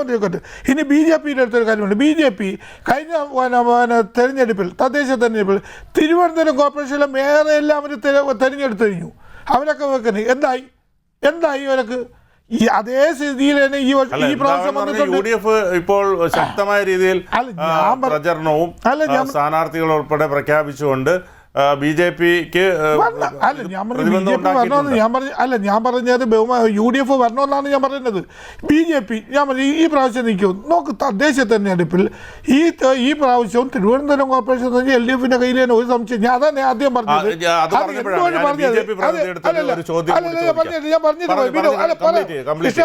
പറയുമ്പോൾ ഒരു കാര്യം പറയാം. എന്തുകൊണ്ടെന്ന് വെച്ചാൽ ഞാൻ ആദ്യം ഇവിടെ ഈ ചർച്ചയ്ക്ക് വന്നപ്പോൾ ജനങ്ങളാൽ ഇഴകിച്ചേരുന്ന അംഗങ്ങളെ മാത്രമേ ജനങ്ങൾ സ്വീകരിക്കുള്ളൂ. അവരുടെ മരണത്തിനും അവർക്കൊരു പ്രശ്നം വന്നാലും കൂടെ നിൽക്കുന്ന ആൾക്കാരെ മാത്രമേ അവർ സഹകരിക്കുള്ളൂ എന്നേ. അതുകൊണ്ടാണ് ഞാൻ പറഞ്ഞത്. അത് യു ഡി എഫ് എന്ന് എന്തായാലും പറയുന്നത് കാണാം. അങ്ങനെ ഞാൻ യു ഡി എഫിൻ്റെ സ്ഥാനാർത്ഥിയെ നിങ്ങൾ എടുത്തിട്ടുള്ളൂ. ആ യു ഡി എഫിൻ്റെ എത്ര പേര് ഈ തദ്ദേശത്തിന് അല്ലെങ്കിൽ വാർഡുകളിൽ അവർ ഈ പ്രചാരണം നടത്തിയിട്ടുണ്ടെന്ന് പറയും. അവർ തെരഞ്ഞെടുപ്പ് വരുമ്പോഴേക്ക് സ്ഥാനാർത്ഥികളെ പ്രഖ്യാപിക്കുന്നു. അത് കഴിഞ്ഞിട്ട് തോറ്റെങ്കിൽ അവർ അതുവഴി അതും പോകും. പിന്നെ ജനങ്ങളുമായിട്ടൊരു പ്രശ്നമില്ല. പക്ഷേ LDF അങ്ങനെയല്ല, CPM അങ്ങനെയല്ല. അവരുടെ ഓരോ അതാണ് ഒഴിവാക്കിയല്ലോ. മേയറെ ഒഴിവാക്കിയ ജനങ്ങളുടെ മുന്നിൽ അവതരിപ്പിക്കാൻ പറ്റാത്തതിന്റെ ഒരു ജാള്യത ഉള്ളതുകൊണ്ടല്ലേ മേയറെ സ്ഥാനാർത്ഥിത്വത്തിൽ നിന്ന് ഒഴിവാക്കി. ഈ നിരന്തരം ഉണ്ടാക്കുന്ന പ്രശ്നങ്ങൾ കാരണമാണ് മേയറെ ഒഴിവാക്കിയത്. ഞാൻ BJP പി കൃഷ്ണദാസിലേക്ക് പോവാം. പി കൃഷ്ണദാസ്, ഇവിടെ ഇപ്പോൾ ഈ ഉത്തരേന്ത്യയിലെ പോലെയാണ് കഴിഞ്ഞ ദിവസം നമ്മൾ കണ്ടത്. രാജീവ് ചന്ദ്രശേഖരൻ്റെ കാലിൽ തൊട്ട് വന്നിക്കുകയാണ് പത്മിനി തോമസ് അടക്കമുള്ള അത്ലറ്റുകൾ, സ്ഥാനാർത്ഥികൾ. അതോടൊപ്പം തന്നെ രാജീവ് ചന്ദ്രശേഖരനേക്കാൾ ഒരുപാട് പ്രായമുള്ള, അദ്ദേഹത്തിൻ്റെ പിതാവിൻ്റെ പ്രായം എന്നൊക്കെ പറയാവുന്ന വിധത്തിലുള്ള ആളുകൾ പോലും കാലിൽ തൊട്ട് വന്നിക്കുന്നു.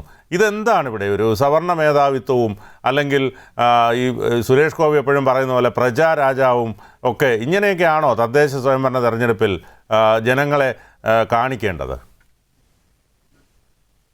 ബിനു, ഈ തെരഞ്ഞെടുപ്പിൽ ജനാധിപത്യപരമായിട്ടുള്ള നിലപാടുകൾക്കനുസരിച്ചിട്ടാണല്ലോ ആളുകൾ വോട്ട് ചെയ്യാൻ വേണ്ടി തീരുമാനിക്കുന്നതും വികസനവും വികസന പദ്ധതികളും നോക്കിയിട്ടാണല്ലോ വോട്ട് ചെയ്യാൻ വേണ്ടി തീരുമാനിക്കുന്നതൊക്കെ. സ്വാഭാവികമായി ഈ തെരഞ്ഞെടുപ്പിലെ പ്രധാനപ്പെട്ട ചർച്ചാ വിഷയങ്ങൾ എന്താണ് ബിനു? ഈ സർക്കാർ എന്തിന്റെ അടിസ്ഥാനത്തിലാണ് കേന്ദ്ര ഗവൺമെന്റിനെ കുറ്റപ്പെടുത്തിക്കൊണ്ട് നിരന്തരമായി പ്രസ്താവനകൾ ഇറക്കുന്നത്? കേരള ഗവൺമെന്റിന് കേന്ദ്രത്തിൽ നിന്ന് പൈസ പോലും ഒരു പദ്ധതി വിഹിതത്തിന്റെ ഭാഗമായും ലഭിക്കാനില്ല എന്നുള്ളത് കഴിഞ്ഞ പാർലമെന്റിൽ ബഹുമാനപ്പെട്ട ധനകാര്യ വകുപ്പ് മന്ത്രി നിർമ്മല സീതാരാമൻ കണക്കുകൾ അവതരിപ്പിച്ചുകൊണ്ട്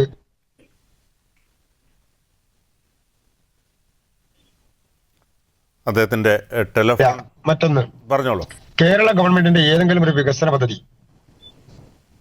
ക്ലിയർ ആണോ? ശരി, താങ്കളിലേക്ക് വരാം. പ്രൊഫസർ AG ജോർജ്, ഇവിടെ പറഞ്ഞതുപോലെ ഇത്തരത്തിൽ ജനങ്ങളിലേക്ക് നേരിട്ടെത്തുകയാണ് ഒരു സംവിധാനം. അപ്പോൾ അത് ജനങ്ങൾക്ക് നിശ്ചയിക്കാനുള്ള സമയമുണ്ട്, അല്ലെങ്കിൽ അതിനുള്ള ആർജവമുണ്ട്. അപ്പോൾ സ്വാഭാവികമായും ഇത്തരത്തിൽ ഈ പറഞ്ഞതുപോലെ പലപ്പോഴും സംഭവിക്കാറുള്ളത് ഈ BJP CPM അലയൻസ് അല്ലെങ്കിൽ UDF ജയിക്കാം എന്ന് വരുന്ന മണ്ഡലങ്ങളിലൊക്കെ ഇവർ ക്രോസ് വോട്ട് ചെയ്യുക, ഇതൊക്കെയാണ് തിരുവനന്തപുരം നഗരസഭയിലൊക്കെ നമ്മൾ കണ്ടത്. ഇത്തവണ പക്ഷേ അത് നടക്കില്ല. കാരണം ഇത്തവണ കോൺഗ്രസ് UDF അതിശക്തമായി മുന്നോട്ട് പോവുകയാണ്. പ്രത്യേകിച്ച് ഇപ്പോൾ BJPയെ സംബന്ധിച്ച് പറയുകയാണെങ്കിൽ BDJS ഒക്കെ ഇടഞ്ഞ് അവർ സ്വന്തമായി സ്ഥാനാർത്ഥികളെയൊക്കെ നിർത്തുകയാണ്. സ്വാഭാവികമായും ഒരു വാർഡിലെ വോട്ടുകൾ നിശ്ചയിക്കപ്പെടുന്നത് വളരെ ചെറിയ വോട്ടിൻ്റെയൊക്കെ അടിസ്ഥാനത്തിലാണ് വിജയവും പരാജയവും ഒക്കെ നിർണ്ണയിക്കപ്പെടുന്നത്. സ്വാഭാവികമായും ഈ തെരഞ്ഞെടുപ്പിനെ ഏത് രീതിയിൽ അങ്ങനെ നോക്കുമ്പോൾ വിലയിരുത്താൻ കഴിയും? പിന്നെ ഈ BJPയെ സംബന്ധിച്ചിടത്തോളം അവർക്ക് ഏത് തരത്തിലും 4 സീറ്റെങ്കിലും അധികം പിടിച്ചു പറ്റാൻ കഴിയുമോ എന്നുള്ളതിന്റെ ഒരു ഡു ഓർ ഡൈ എന്ന് ഇംഗ്ലീഷിൽ പറയുന്ന രീതിയിലുള്ള ഒരു പോരാട്ടത്തിനാണ് അവരിപ്പോൾ തുനിഞ്ഞിരിക്കുന്നത്. അതാണല്ലോ ഒരു DGPയെ ഒക്കെ ഒരു വാർഡിലെ സ്ഥാനാർത്ഥിയായി ഒക്കെ കൊണ്ടുവരിക എന്നൊക്കെ പറയുമ്പോൾ അവരുടെ ആ ഒരു പോക്ക് ഏത് ദിശയിലേക്കാണെന്നുള്ളത് മനസ്സിലാക്കാൻ നമുക്ക് കഴിയും. അതുപോലെ തന്നെ അർജുന അവാർഡ് ജേതാവായിട്ടുള്ള ഒരു വനിതയെ സ്ഥാനാർത്ഥിയാക്കുന്നു. കോൺഗ്രസിൽ നിന്ന് മറുകണ്ഠം ചാടിയ സ്ഥാനാർത്ഥികളെ ഒറ്റാലിൽ ഒതുക്കിക്കൊണ്ടുവന്ന് സ്ഥാനാർത്ഥികളാക്കുന്നു. അങ്ങനെ സകല തന്ത്രങ്ങളും രാഷ്ട്രീയ സദാചാരമോ രാഷ്ട്രീയ ധാർമ്മികതയോ അല്പം പോലും ഇല്ലാത്ത രീതിയിൽ സ്ഥാനാർത്ഥികളെ കൊണ്ടു നിർത്തി എങ്ങനെയെങ്കിലും 2 സീറ്റുകൂടെ നേടിയെടുത്തിട്ട് അവരുടെ ലക്ഷ്യമെന്ന് പറയുന്നത് കേരളത്തിന്റെ തലസ്ഥാനത്തെ കോർപ്പറേഷൻ ഞങ്ങൾ ഇപ്രാവശ്യം പിടിച്ചെടുക്കും. കഴിഞ്ഞ പ്രാവശ്യം ഞങ്ങൾക്ക് ചുണ്ടിനും കപ്പിനും ഇടയിൽ നഷ്ടപ്പെട്ടതാണ്, 2ാം സ്ഥാനത്തെത്താനേ പറ്റിയുള്ളൂ. ഈ പ്രാവശ്യം ഞങ്ങൾ എന്ത് വില കൊടുത്തും തിരുവനന്തപുരം കോർപ്പറേഷൻ കീഴ്പ്പെടുമെന്നുള്ളത് കൊണ്ടാണ് സംസ്ഥാനത്തിന്റെ പ്രസിഡന്റ് തമ്പടിച്ച് ഈ പറയുന്ന കാലിൽ തൊട്ട് വന്നിക്കാൻ വേണ്ടി കാല് നീട്ടി വെക്കുകയും തുടർന്നുള്ള എല്ലാ നടപടികളും ചെയ്തുകൊണ്ടിരിക്കുന്നതെന്നുള്ളത് നമ്മുടെ പൊതുസമൂഹം എല്ലാ ദിവസവും കണ്ടുകൊണ്ടിരിക്കുകയാണ്. അപ്പോൾ അവരെ ഏത് തരത്തിലും വിട്ടുപോയി. ബഹുമാനപ്പെട്ട ബാബു ദിവാകരൻ ഇവിടെ പറഞ്ഞ കാര്യം വളരെ പ്രധാനമാണ്. കാരണം കേരളത്തെ സംബന്ധിച്ചിടത്തോളം BJPയുടെ 1ാം നമ്പർ ശത്രു എന്ന് പറയുന്നത് ഇന്ത്യൻ നാഷണൽ കോൺഗ്രസ് ആണ്. നമ്മുടെ നാട്ടിലൊരു പഴഞ്ചൊല്ലുണ്ടല്ലോ, മോൻ ചത്താലും വേണ്ടില്ല മരുമകളുടെ കരച്ചിലൊന്ന് കാണണം എന്ന് പറയുന്ന ഒരു പഴമൊഴിയുണ്ട് നമ്മുടെ മലയാളത്തിൽ. BJPയെ സംബന്ധിച്ചിടത്തോളം എങ്ങനെയെങ്കിലും CPM ജയിച്ചാലും നമുക്ക് വിരോധമില്ല, കോൺഗ്രസിനെ തറ പറ്റിക്കണം. ഇതാണ് അവർക്ക് കന്യാകുമാരി മുതൽ മംഗലാപുരം വരെയുള്ള മുദ്രാവാക്യം. അതിന് പുറത്തോട്ട് പോകുമ്പോഴത്തേക്കും മുദ്രാവാക്യം മാറും. അതിനെക്കുറിച്ചൊന്നും ഞാനിപ്പോ പറയുന്നില്ല. അപ്പോൾ ബഹുമാനപ്പെട്ട അഡ്വക്കേറ്റ് P. കൃഷ്ണദാസ് എന്തെല്ലാം ആ തരത്തിൽ ന്യായീകരിക്കാൻ ശ്രമിച്ചാലും കേരള പൊതുസമൂഹത്തിന്റെ മുൻപിൽ നിങ്ങൾ തമ്മിലുള്ള അന്തർധാര എങ്ങനെ വിചാരിച്ചാലും അത് മറച്ചു വയ്ക്കാനായി സാധ്യമല്ല. ഞാൻ 1-2-3 കേവലമായ ചോദ്യങ്ങൾ ചോദിക്കുകയാണ്. അതായത് കേരളത്തിന്റെയോ, നിങ്ങളൊക്കെ നിയമപണ്ഡിതന്മാരാണ്, എനിക്കതിനെക്കുറിച്ച് വലിയ വിവരമില്ല. സുപ്രീം കോടതിയിലെ ഒരു കേസ് 40 പ്രാവശ്യം മാറ്റി വെച്ചതായിട്ട് പക്ഷേ എനിക്ക് തോന്നുന്നത് ഗിന്നസ് ബുക്കിലേക്കൊക്കെ അത് പോകാനുള്ള സാധ്യതയുണ്ട്. ഈ പറയുന്ന ഈ ലാവ്ലിൻ കേസ് 40 പ്രാവശ്യം, നമ്പർ തെറ്റിയെങ്കിൽ ഞാൻ തിരുത്താൻ തയ്യാറാണ്, 39 41 ആണെങ്കിൽ ഞാൻ തിരുത്താൻ തയ്യാറാണ്. 40 പ്രാവശ്യം കേസ് മാറ്റിവെച്ച ഒരു ചരിത്രം എന്റെ ഓർമ്മയിലില്ല. അതുപോലെ ഇവിടെ ED ഭയങ്കരമായിട്ട് കുതിരപ്പുറത്ത് കയറി, പുലിപ്പുറത്ത് കയറി, കടുവാപ്പുറത്ത് കയറി ഭയങ്കരമായ വേട്ടയാടലായിരുന്നല്ലോ ഇപ്പോൾ ED. അവരെ സ്വർണ്ണക്കള്ളക്കടത്ത് മുതൽ ഇതുപോലെ തന്നെ മറ്റേ CMRL കേസുകള്, അതുപോലെയുള്ള മറ്റേ കുഴപ്പ കേസുകള്, എന്തെല്ലാം കേസുകൾ കൊണ്ട് ഭയങ്കരമായ ബഹളമൊക്കെ ഉണ്ടാക്കിയിട്ട് ഇപ്പൊ എവിടെ പോയില്ല, പറയുന്നത് പോലെ പുലി പോലെ വന്ന് എലി പോലെ പോയ ഈ കേന്ദ്ര ഏജൻസികളുടെയൊക്കെ ആർജവം എവിടെ പോയി? അതിന് ബഹുമാനപ്പെട്ട P. കൃഷ്ണദാസ് ഉൾപ്പെടുന്ന പാർട്ടി മറുപടി പറയണം. അപ്പോൾ ഇതൊക്കെ കാണുമ്പോൾ കേവലമായിട്ടുള്ള മനുഷ്യ മനസ്സിൽ തോന്നുന്നത് ഇവിടെ ഇരിക്കുന്ന CPMനെ എങ്ങനെയെങ്കിലുമൊക്കെ ഒന്ന് പൊത്തുപൊരുത്തത്തിലൊക്കെ നിർത്തി അത്യാവശ്യമായിട്ട് അവരെയൊക്കെ ഒന്ന് സംരക്ഷിച്ചുകൊണ്ട് പോയി കഴിഞ്ഞാൽ കോൺഗ്രസ് ഇവിടെ നാമാവശേഷമായി പോകുന്നെങ്കിൽ അവരുടെ മുദ്രാവാക്യം നടത്തിയെടുക്കാൻ സാധിച്ചല്ലോ. കോൺഗ്രസ് വിമുക്ത ഭാരതമാണല്ലോ അവർ കുറെ കാലമായി വിളിച്ചുകൊണ്ടിരിക്കുന്ന മുദ്രാവാക്യം. അപ്പോൾ അതുകൊണ്ട് ഈ BJPയുടെ സത്യസന്ധതയില്ലായ്മയും ആത്മാർത്ഥതയില്ലായ്മയും ഒക്കെ കേരളത്തിലെ പൊതുസമൂഹം ഇതിനോടകം തന്നെ തിരിച്ചറിഞ്ഞു. പിന്നെ അദ്ദേഹം പറയുന്നു കേന്ദ്രത്തിൽ നിന്ന് ധാരാളം സഹായങ്ങൾ ഇവിടെ കൊടുത്തുകൊണ്ടിരിക്കുകയാണെന്നൊക്കെ പറയുന്നു. ആ സഹായമൊക്കെ ഇപ്പൊ ഞാൻ ഒരു ചെറിയ ചോദ്യം ചോദിക്കുകയാണ്. ഇവിടെ നമ്മൾ PM ശ്രീയിൽ ഒപ്പിട്ടപ്പോൾ അങ്ങേക്കറിയാമല്ലോ, PM ശ്രീയില് ഉൾപ്പെടുന്നതല്ലാത്ത ഒരു സംഗതിയാണ് ഈ SSK ഫണ്ട് എന്ന് പറയുന്നതായിട്ടുള്ള കോടിക്കണക്കിന് സഹായം. അത് PM ശ്രീയുമായി ധാരണാപത്രം ഇല്ലാതെ തന്നെ സംസ്ഥാനത്തിന് അർഹതപ്പെട്ട പണമാണ്. ആ പണം നാളിതുവരെ കൊടുക്കാതിരുന്നതിന് എന്ത് ന്യായീകരണമാണ് ഇപ്പോഴുള്ളത്? ഈ പറയുന്ന ബഹുമാനപ്പെട്ട തമിഴ്നാട് സർക്കാർ സുപ്രീം കോടതിയിൽ പോയി അവർ നേടിയെടുത്തപ്പോഴാണല്ലോ ഇനിയും ഇത് പിടിച്ചു വെച്ചാൽ അപകടമാണ് എന്ന് കേന്ദ്രത്തിന് ബോധ്യമായതുകൊണ്ട് സൂത്രത്തിൽ ആ SSK ഫണ്ട് മാത്രം ഇപ്പോൾ അതും തവണകളായിട്ട് വിതരണം ചെയ്തു തുടങ്ങിയിരിക്കുകയാണ്.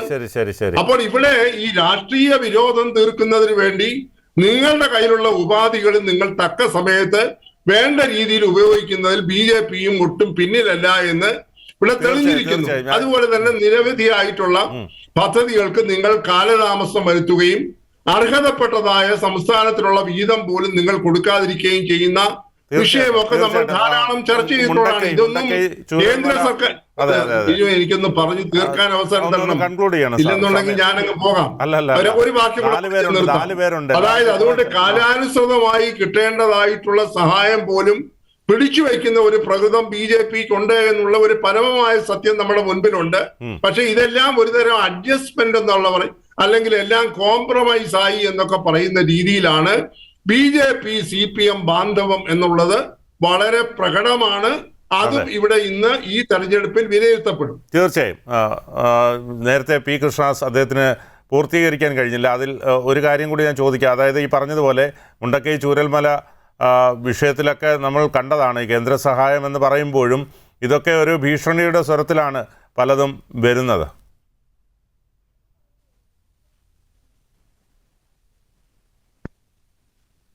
ശ്രീ P. കൃഷ്ണദാസ് കേൾക്കാമോ? അദ്ദേഹത്തിൻ്റെ ടെലിഫോൺ ലൈനിൽ ചില പ്രശ്നങ്ങൾ. ഈ സതീഷ് വസന്ത ഈ പറഞ്ഞതുപോലെ ഇത്തരത്തിൽ തമിഴ്നാട് കൃത്യമായി സുപ്രീം കോടതിയിൽ പോയി പൈസ വാങ്ങി അത് കൃത്യമായ രീതിയിൽ മുന്നോട്ട് കൊണ്ടുപോയി.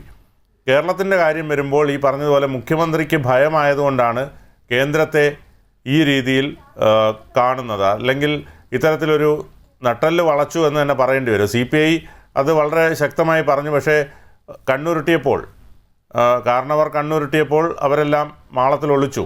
അതാണ് കാണുന്നത്. ശ്രീ സതീഷ് വസന്ത്. ബിനു, ഈ പറയുമ്പോഴത്തേക്ക് എന്തെങ്കിലും സുപ്രീം കോടതിയിൽ ആദ്യം പോയതാരാണ്? ഈ കേന്ദ്ര ഫണ്ട് വാങ്ങിച്ചെടുക്കാൻ പോയത് കേരളമല്ലേ? പിന്നെ അല്ലേ ഓരോരുത്തരായിട്ട് പോയത്? നിങ്ങൾക്ക് മനസ്സിലായി. അത് കഴിഞ്ഞിട്ട് ഗവർണർ കേരളത്തിൻ്റെ ഓരോ സംസ്ഥാനത്ത് ജനാധിപത്യപരമായിട്ട് തിരഞ്ഞെടുത്ത സർക്കാരുകൾ അട്ടിമറിക്കാൻ വേണ്ടി ഗവർണർമാർ ശ്രമിക്കുമ്പോഴും അതിനെതിരായിട്ട് പോയതാരാണ്? കേരളമല്ലേ? നിങ്ങൾ ഇതൊക്കെ മറച്ചു വെച്ചുകൊണ്ട് ഇങ്ങനെ പറയുന്നത് ശരിയായ നടപടിയല്ല. ഞാനിത് പറയുന്നത് നമ്മൾ തദ്ദേശ തെരഞ്ഞെടുപ്പിൽ, ഞാൻ ആദ്യമേ പറഞ്ഞ പോലെ തന്നെ തദ്ദേശ തെരഞ്ഞെടുപ്പിൽ നോക്കൂ, ഒരു കാരണവശാലും ജനങ്ങളുമായിട്ട് ബന്ധമില്ലാത്ത ആൾക്കാർ ഒരിക്കലും തിരഞ്ഞെടുത്ത് വരില്ല. അത് ഇപ്പോൾ യു ഡി എഫ് തിരുവനന്തപുരം കോർപ്പറേഷനിൽ ആദ്യമായി സ്ഥാനാർത്ഥികളെ പ്രഖ്യാപിച്ചെങ്കിലും ജനങ്ങൾക്ക് ഇതൊക്കെ മനസ്സിലാവുന്നത് ആരൊക്കെയാണ് ഇവിടുത്തെ ജനങ്ങൾ കൂടെ നിൽക്കുന്നതെന്ന്. അതുകൊണ്ടാണ് നേരത്തെ ഞാൻ പറഞ്ഞത്, ഒരു കാരണവശാലും തദ്ദേശ തെരഞ്ഞെടുപ്പിൽ LDFന് തോക്കാൻ പറ്റില്ല. പ്രത്യേകിച്ച് ഇപ്പം തന്നെ ഇരിക്കുന്നത് ബഹുമാനപ്പെട്ട ബാബുദ്വാര സാറിന് അറിയാൽ, ഇപ്പം തന്നെ തിരുവനന്തപുരം കോർപ്പറേഷനിൽ അവരുടെ ഘടകകക്ഷിയായ ജോസഫ് ഗ്രൂപ്പിന് തന്നെ സീറ്റ് കൊടുത്തിട്ടില്ല. നമുക്ക് കേരളത്തിൽ ഇപ്പോൾ നമ്മളെ സംബന്ധിച്ച് CPM എന്നുള്ള പാർട്ടി ഘടകകക്ഷിയായ കേരള കോൺഗ്രസ് എമ്മിന് വളരെ അനുഭവപൂർവ്വമാണ് അവർ നമുക്ക് സീറ്റുകൾ തന്ന് നമ്മളെ നിലനിർത്തിയിട്ടുള്ളത്. നിങ്ങളൊന്ന് മനസ്സിലാക്കണം. എല്ലാ ഘടകകക്ഷികളും ഒരു ഘടകകക്ഷികളെ മാറ്റി നിർത്തിയിട്ടില്ല. അതുപോലെയാണ് UDF. അപ്പം അതൊക്കെ പ്രതിഫലിക്കുന്നത് എല്ലാ വാർഡിലും പ്രതിഫലിക്കും. ഞാൻ പറഞ്ഞ ജനങ്ങൾക്ക് എന്താണ് സഹായം കിട്ടിയിട്ടുള്ളത്, ആ സഹായത്തിനനുസരിച്ച് ജനങ്ങൾ വോട്ട് ചെയ്യും. അത് നിങ്ങൾ പറയുന്നത് ഇവിടെ ആൻറ്റി ഇൻകംബൻസി ഉള്ള ഗവൺമെൻറ്റിനെതിരായിട്ട് അതിരൂക്ഷമായ ഗവൺമെൻറ്റിനെതിരായിട്ടുള്ള വികാരമുണ്ടെന്നാണ് നിങ്ങൾ പറയുന്നത്. അത് നമുക്ക് മനസ്സിലാക്കുന്നത്. ഞാൻ പറഞ്ഞു, നിങ്ങളിപ്പം ഹോസ്പിറ്റലിൽ ഒരു സാധു സ്ത്രീക്ക് ഒരു പറ്റിയിട്ടുണ്ടില്ല, അതിന് ഖേദിക്കുന്നു. അതങ്ങനെ വരാൻ പാടില്ല. പ്രത്യേകിച്ച് LDF സർക്കാർ ഭരിക്കുമ്പോഴത്തേക്ക് ഒരു സാധാ ജനങ്ങൾക്കും മെഡിക്കൽ കോളേജിലോ അല്ലെങ്കിൽ താഴെയുള്ള ഹെൽത്ത് സെൻ്ററിൽ പോയി കഴിഞ്ഞാൽ അവർക്ക് അങ്ങനെ ഒരു സംഭവം വരാൻ പാടില്ല. അത് തക്കതായ നടപടി സ്വീകരിക്കുമെന്ന് ഗവൺമെൻറ് പറഞ്ഞിട്ടുണ്ട്, ബഹുമാനപ്പെട്ട മന്ത്രി പറഞ്ഞിട്ടുണ്ട്, ഇതെല്ലാം പറഞ്ഞിട്ടുണ്ട്. അപ്പം അതൊക്കെ വലിയ ഒരു കേരളത്തിൽ ഇതുകൊണ്ട് കംപ്ലീറ്റും മെഡിക്കൽ ഹെൽത്ത് എല്ലാം മോശമാണെന്നുള്ള രീതിയിൽ നിങ്ങൾ പ്രചരിപ്പിക്കുന്ന തെറ്റായ നടപടിയാണ്. ജനങ്ങൾക്ക് അത് മനസ്സിലാവില്ല. ആരോഗ്യവകുപ്പൊക്കെ പൂർണ്ണ പരാജയം തന്നെയാണ്. അല്ല, ആരോഗ്യം എവിടെയാണ് നിങ്ങൾ പൂർണ്ണ പരാജയം പറഞ്ഞാൽ ഈ ഒരു ഹോസ്പിറ്റലിൽ പറഞ്ഞ പോലെ ഒരുപാട് ഒറ്റപ്പെട്ട സംഭവം, ഓരോ സംഭവം വരുമ്പോഴും ആരോഗ്യമന്ത്രി റിപ്പോർട്ട് തേടും. റിപ്പോർട്ട് 2 ദിവസത്തിനകം തരാം എന്ന് പറയില്ല. ഒറ്റപ്പെട്ട സംഭവം ഓരോ ദിവസവും ഹോസ്പിറ്റലിൽ ഞാൻ പറഞ്ഞിട്ട് ഈ ആരോഗ്യ മേഖലയിൽ ഈ ഹോസ്പിറ്റലിലൊക്കെ കണക്ക് നോക്കണം. ഓരോ കഴിഞ്ഞ വർഷത്തെയും അല്ലെങ്കിൽ മുൻ വർഷത്തുള്ള ആൾക്കാരും ഇപ്പോഴത്തെ ആൾക്കാരും ഈ ഗവൺമെൻറ് ഹോസ്പിറ്റലിൽ ആശ്രയിക്കുന്നുണ്ട്. അതിന് വ്യത്യാസമുണ്ട്. ആ വ്യത്യാസം അനുസരിച്ചുള്ള ഒരു ഡെവലപ്പ് നമുക്ക് വന്നിട്ടില്ല എന്നുള്ള ഇതാണ്. ഞാൻ ഇപ്പോൾ കൃഷ്ണദാസ് അദ്ദേഹം പറഞ്ഞ് പൂർത്തിയാക്കിയിട്ടില്ല. അതിനുശേഷം ഞാൻ ശ്രീ ബാബുദ്വാരിലേക്ക് വരാം. ശ്രീ കൃഷ്ണദാസ്, കേൾക്കാം. പറഞ്ഞോളൂ. നേരത്തെ പറഞ്ഞു പൂർത്തിയാക്കിയില്ല. ഞാനൊന്ന് പൂർത്തിയാക്കുന്നു. ഒന്ന് ശ്രീ ജോർജ് അദ്ദേഹം പറയുന്നത്, പ്രൊഫസർ ജോർജ് പറയുന്നത് കേരളത്തിൽ വലിയ സെറ്റിൽമെന്റ് ഉണ്ടാക്കിയിരിക്കുകയാണെന്നാണ്. പിന്നെ നമ്മള് കഴിഞ്ഞ പാർലമെന്റ് തെരഞ്ഞെടുപ്പാണല്ലോ അവസാനത്തെ പൊതു തെരഞ്ഞെടുപ്പ് നടന്നത്. ആരെയാ തോൽപ്പിച്ചത്? BJP തൃശ്ശൂരിൽ. ഇടതുപക്ഷത്തെയും UDFനെയും ഒരുമിച്ചല്ലേ തോൽപ്പിച്ചത്? കേരളത്തിൽ BJP മത്സരിക്കുന്നത് ഇടതുപക്ഷത്തിനെയും UDFനെയും ഒരുമിച്ച് തോൽപ്പിക്കാനാണ്. പിന്നെ അദ്ദേഹം ഒരു പ്രധാനപ്പെട്ട കാര്യം സൂചിപ്പിക്കുന്നത് 40 തവണ കേസ്. ശ്രീ കൃഷ്ണദാസ്, അങ്ങനെയാണെങ്കിൽ തിരുവനന്തപുരത്ത് എന്തുകൊണ്ട് ജയിച്ചില്ല? തൃശ്ശൂർ എന്ന് പറയുമ്പോൾ അദ്ദേഹത്തിന് കുറച്ച് വ്യക്തിപ്രഭാവം കൂടി ഉള്ളതുകൊണ്ടായിരിക്കാം ഒരു പക്ഷേ അതൊരു രാഷ്ട്രീയ വിജയമായി കാണാൻ കഴിയില്ല. ഞാനൊന്ന് പൂർത്തിയാക്കട്ടെ. തിരുവനന്തപുരത്ത് എത്ര വോട്ടിനാ തോറ്റത്? 15,000 വോട്ടിനല്ലേ. പലപ്പോഴും BJP തോൽപ്പിക്കാൻ വേണ്ടി നടത്തുന്ന ശ്രമങ്ങൾ എന്താണെന്ന് എല്ലാവർക്കും അറിയാമല്ലോ. ബിനു, ശ്രീ ജോർജ് അദ്ദേഹം രണ്ടാമതായിട്ട് പറയുന്ന ഒരു പ്രധാനപ്പെട്ട കാര്യം 40 തവണ കേസ് മാറ്റിവെച്ചതാണ്. അദ്ദേഹത്തിനെ പോലുള്ള ഒരാൾ അങ്ങനെ പറയാമോ? ആരാണ് അപ്പീല് പോയത്? ഏത് സർക്കാർ അപ്പീല് പോയത്? ഏത് സർക്കാരിന്റെ കാലത്താണ് പ്രതിയെ വിടുന്ന സാഹചര്യം ഉണ്ടായത്? ഈ പറയുന്ന സർക്കാരുകൾ ഭരിക്കുന്നത് ഏത് കാലഘട്ടത്തിലായിരുന്നു? ആ പ്രതിയെ പുറത്തുവിടുമ്പോ പറഞ്ഞ കേസ് പറഞ്ഞില്ലെങ്കിലും മനസ്സിലായല്ലോ എല്ലാവർക്കും. 40 തവണ മാറ്റിവെച്ച ലാവലിൻ കേസിനെ സംബന്ധിച്ച് ആ ലാവലിൻ കേസിലെ പ്രതികളെ എങ്ങനെയാണ് വിടുതൽ ചെയ്യുന്ന സാഹചര്യം ഉണ്ടായത്? ഏത് സർക്കാർ ഭരിക്കുമ്പോഴാണ്? BJP ഭരിക്കുമ്പോഴാണോ? അതിനെതിരെ അപ്പീൽ പോയ സർക്കാർ ഏതാണ്? അത് BJP സർക്കാരാണ്. അപ്പൊ കേസുകൾ എത്ര തവണ മാറ്റിവെച്ചു എന്നുള്ളതല്ല, തെളിവുകളടക്കം ഇല്ലാതെയാക്കി പ്രതികളെ ഒഴിവാക്കാനുള്ള സാഹചര്യം ആരുണ്ടാക്കി കൊടുത്തു? അത് പറയണ്ടേ? പിന്നെ കേന്ദ്ര ഗവൺമെന്റിൽ നിന്ന് പണം കിട്ടുന്ന സാഹചര്യത്തെ കുറിച്ചാണ് അദ്ദേഹം മറ്റൊന്ന് സൂചിപ്പിക്കുന്നത്. ശ്രീ ജോർജ് സാർ, അങ്ങയോട് എനിക്ക് ഒരൊറ്റ ഉദാഹരണമേ സൂചിപ്പിക്കാനുള്ളൂ. കേരളത്തിലെ 28.5 ലക്ഷം വരുന്ന സാധാരണക്കാരായിട്ടുള്ള കർഷകർ, അവർ ഒരു വർഷം 6000 രൂപ 3 ഘട്ടങ്ങളിലായി അവരുടെ അക്കൗണ്ടുകളിലേക്ക് വന്നുകൊണ്ടിരിക്കുകയാണ്, ഒരു മുടക്കം കൂടാതെ. കഴിഞ്ഞ എത്രയോ വർഷങ്ങളായി വന്നുകൊണ്ടിരിക്കുന്നു. പിന്നെ അദ്ദേഹം സൂചിപ്പിച്ച ഒരു പ്രധാനപ്പെട്ട വിഷയം PM ശ്രീ പദ്ധതിയുമായി ബന്ധപ്പെട്ടുകൊണ്ടാണ്. SS ഫണ്ടിന്റെ സർവശിക്ഷാ അഭിയാന്റെ ഫണ്ടുമായി ബന്ധപ്പെട്ടുകൊണ്ടാണ്. എന്തുകൊണ്ടാണ് കിട്ടാത്തതെന്ന് സർക്കാർ പറയട്ടെ. എന്താണ് പണം കിട്ടാത്തത്?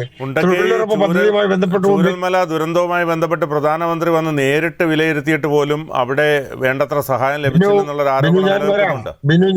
ഞാൻ വരാം. 781 കോടി രൂപയാണ് മുഖ്യമന്ത്രിയുടെ ദുരിതാശ്വാസ നിധിയിൽ കിടക്കുന്നത് ചൂരൽമലയുമായി ബന്ധപ്പെട്ടുകൊണ്ട്. കേന്ദ്ര ഗവൺമെന്റ് കഴിഞ്ഞ ദിവസവും കൊടുത്തില്ലേ 156 കോടി രൂപ? ഏത് ഫണ്ടാണ് കേന്ദ്ര ഗവൺമെന്റ് കൊടുക്കാത്തത്? ഒരു സെന്റ് സ്ഥലം. ബിനു ഒരു മാധ്യമപ്രവർത്തകനല്ലേ, മുതിർന്ന മാധ്യമപ്രവർത്തകൻ. മറ്റ് സംസ്ഥാനങ്ങൾ ബിനു ഒറ്റ കാര്യം ബിനു, ഒരു സെന്റ് സ്ഥലം അതിൽ ഏതെങ്കിലും ഒരാൾക്ക് വീട് വെക്കാൻ ഈ സർക്കാർ കൊടുത്തിട്ടുണ്ടോ? ഒരു സെന്റ് സ്ഥലം അവർക്ക് കൊടുത്തിട്ടുണ്ടോ? ഒരു എസ്റ്റേറ്റ് ഏറ്റെടുക്കാനുള്ള നടപടികൾ നടക്കുന്നു എന്നാ പറയുന്നത്. അതിന്റെ കേസും കൂട്ടമായിട്ട് കോടതി നടക്കാണ് ബിനു.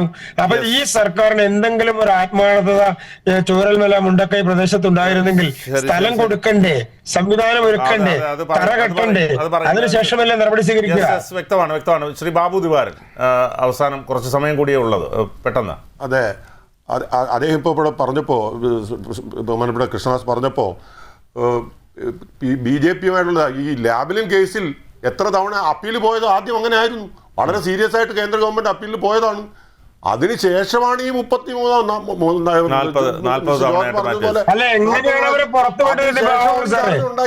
എങ്ങനെയാണ് പ്രതി പുറത്തു പോയത്? എങ്ങനെയാണ് പ്രതി ഡിസ്ചാർജ് ചെയ്യപ്പെട്ടത്? ഉണ്ടായത് ആ ധാരണ ഇപ്പോഴും തുടരുന്നു. പ്രതി എങ്ങനെ ഡിസ്ചാർജ് ചെയ്യപ്പെട്ടു? പ്രതികളായിട്ടുള്ളവർ എങ്ങനെ ഡിസ്ചാർജ് ചെയ്യപ്പെട്ടു? അതല്ലേ ആദ്യത്തെ പ്രശ്നം. അതിനുശേഷമല്ലേ അപ്പീൽ പോയത്? കാണുന്നത് ഇത് തന്നെയാണല്ലോ. അതിനുശേഷമാണ് നമ്മൾ അത് കാണണ്ടേ? എങ്ങനെ പ്രതികൾ വിടുതൽ ചെയ്യപ്പെട്ടു എന്ന് കാണണ്ടേ? എന്നിട്ട് വേണ്ടി അപ്പീൽ പോയ കാര്യത്തെ കുറിച്ച് പറയാൻ, എന്നിട്ട് വേണ്ടി 40 തവണ മാറ്റിവെച്ച കാര്യത്തെ കുറിച്ച് പറയാൻ. ശരി, ശ്രീ ബാബുദേവൻ തുടർന്നോളൂ. അതെ, പിന്നെ ബിനു ഇവിടെ ഊരാളുങ്കൽ സൊസൈറ്റിയെ കുറിച്ച് 1-2 കാര്യങ്ങൾ ഇവിടെ പ്രതിപാദിക്കുകയുണ്ടായി. ഞാൻ എൻ്റെ സുഹൃത്ത് പിന്നെ സതീശനോട് ചോദിക്കുകയാണ്, മറിച്ചാണെങ്കിൽ ഒന്ന് ആലോചിച്ച് നോക്കും. ഒരു കോൺഗ്രസിൻ്റെ ഒരു കോഓപ്പറേറ്റീവ് സൊസൈറ്റി കോൺഗ്രസ് ഭരിക്കുമ്പോൾ കേരളത്തിലെ മുഴുവൻ വികസന പ്രവർത്തനങ്ങളുടെയും മൊത്തം കൊട്ടേഷൻ എടുക്കുന്നത് ഊരാളുങ്കൽ സൊസൈറ്റിയാണ്. ഒരു കൊട്ടേഷനും ഇല്ലാതെ ഇപ്പൊ തന്നെ ശബരിമലയിലെ ഈ അയ്യപ്പ സംഗമം നടത്തി, അതും ഊരാളുങ്കൽ. CPM-ന്റെ ഫണ്ടിലേക്കായി ഊരാളുങ്കൽ CPM-ന്റെ മാത്രമായ ഒരു സംഘടനയാണ്. ഏതെങ്കിലും ഒരു ഫാൾട്ട് വന്നിട്ടുണ്ടോ സാർ? ഇപ്പൊ ഫോൾട്ട് വരണമെങ്കിൽ അവരാർക്കും പൈസ കൊടുക്കുന്നില്ല. ഈ പൈസ സർക്കാരിന്റെ വാങ്ങിക്കുന്ന അല്ലാതെ ഒറ്റ കോൺട്രാക്ടർമാർക്ക് പൈസ കൊടുക്കാൻ. അയ്യപ്പ സംഗമത്തിന് 3 കോടിയാ കൊടുത്തത്. അയ്യപ്പ സംഗമത്തിന് 3 കോടിയും 8 കോടിയൊക്കെ കൊടുത്തത്. ഈ സബ് കോൺട്രാക്ട് കൊടുക്കുന്ന എല്ലാ കോൺട്രാക്ടർമാരും കുഴപ്പത്തില്ല, അവർക്ക് ആർക്കോ പൈസ കൊടുക്കുന്നില്ല. എല്ലാ വർക്കുകളും കുഴഞ്ഞിരിക്കുകയാണ്, അവർ ഏറ്റെടുത്ത മുഴുവൻ വർക്കുകളും കുഴഞ്ഞിരിക്കുകയാണ്. അതുപോട്ടെ, ഞാൻ അത് അവിടെ വിടുന്നു. പിന്നെ ഇവിടെ ഇന്ന് നമ്മുടെ വിദ്യാഭ്യാസ മന്ത്രി ഡൽഹിയിൽ പോയി വാക്കാൽ പറഞ്ഞു എന്ന് തോന്നി. ഇതുവരെ സാക്ഷാൽ പാർട്ടി സെക്രട്ടറി ഗോവിന്ദൻ കഴിഞ്ഞ ദിവസം പറഞ്ഞ എന്താ, ഈ PM ശ്രീ പദ്ധതിയിൽ ഒപ്പിട്ടത് തെറ്റായിരുന്നു എന്ന് ഞങ്ങളുടെ പാർട്ടി വിലയിരുത്തിയിട്ടുണ്ട്. എന്നിട്ട് പോലും അവിടെ പോയി പറയാം ഞങ്ങൾ വാക്കാൽ പറഞ്ഞിട്ടുണ്ടെന്നാണ്. അപ്പോൾ എന്താ പാർട്ടിയുടെ നിലപാട് ഇക്കാര്യത്തിൽ? പിന്നെ ഇതുവരെ പാർട്ടി പറഞ്ഞിരുന്നത് എന്താ, വിദ്യാഭ്യാസ മേഖലയിൽ സംഘീവൽക്കരണം നടക്കുന്നു, വ്യാപകമായ സംഖ്യവൽക്കരണം, അതിന്റെ ഭാഗമല്ലേ PM ശ്രീയും. ഇവിടെ പിന്നെ PM ശ്രീയുടെ പദ്ധതിയിൽ ഇപ്പൊ 244 സ്കൂളുകളിൽ പൈസ കൊടുത്തു. കേരളത്തിലെ സ്കൂളുകളിൽ മെച്ചപ്പെട്ടതാണ്. നിങ്ങളുടെ സർക്കാരുകൾ കർണാടക ഒപ്പിട്ടതോ? വടക്കേ ഇന്ത്യയിലെ സ്കൂളുകൾ പോലെ അല്ല കേരളത്തിലെ ഇവരിപ്പോ PMC നടപ്പാക്കുന്ന കെട്ടിടം പണിയുക, ക്ലാസ് റൂം പെയിന്റ് അടിക്കുക, ഇതൊക്കെ കേരളത്തിലെ. പക്ഷെ അതുകൊണ്ട് എന്നല്ല ഞാൻ പറയുന്നത്. PM-ശ്രീക്ക് അത് ഞങ്ങൾ പറയുന്നത് കേട്ടാൽ അത് വേറെ കാര്യം. ഈ കേന്ദ്ര ഫണ്ട് എന്ന് പറയുന്നത് BJP-യുടെ പാർട്ടി സ്വത്തൊന്നും അല്ല. ഇത് ഇന്ത്യയിലെ ജനങ്ങൾ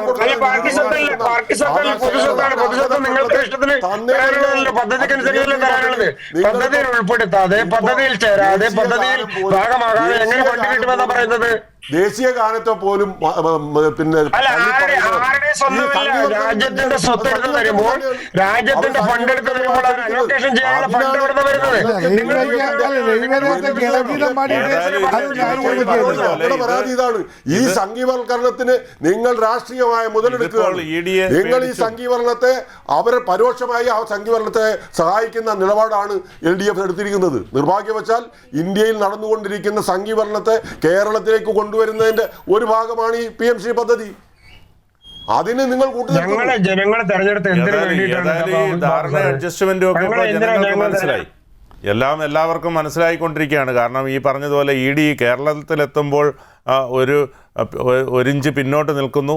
അതോടൊപ്പം തന്നെ ശബരിമല വരുമ്പോൾ വാസുവിലെത്തി അവിടെ സ്ട്രക്കായി നിൽക്കുകയാണ്. ഇതെല്ലാം ജനങ്ങൾ കണ്ടുകൊണ്ടിരിക്കുകയാണ്. ഏതായാലും നമുക്ക് തെരഞ്ഞെടുപ്പ് തീയതി പ്രഖ്യാപിച്ചു. ഇനിയിപ്പോൾ ബാക്കി ജനങ്ങൾ വിലയിരുത്തട്ടെ, ജനങ്ങൾ തീരുമാനിക്കട്ടെ ആര് ജയിച്ചു വരണമെന്ന്. ഏതായാലും ശക്തമായ ഭരണവിരുദ്ധ വികാരമുണ്ട്, BJP-യിലും എതിർപ്പുകളുണ്ട്. അപ്പോൾ ഇന്ന് സർക്കാരിനെതിരെയുള്ള വിധിയെഴുത്ത് എന്ന വിഷയമാണിന്ന് ചർച്ച ചെയ്തത്. ഇന്ന് എന്നോടൊപ്പം ഈ ചർച്ചയിൽ പങ്കെടുത്തത് UDF പ്രതിനിധി മുൻ മന്ത്രി RSP നേതാവുമായ ബാബു ദിവാകരൻ, LDF പ്രതിനിധി സതീഷ് വസന്ത്, BJP പ്രതിനിധി P കൃഷ്ണദാസ്, രാഷ്ട്രീയ നിരീക്ഷകൻ പ്രൊഫസർ AG ജോർജ് എന്നിവരാണ് അതിഥികളായി പങ്കെടുത്തത്. എല്ലാവർക്കും നന്ദി.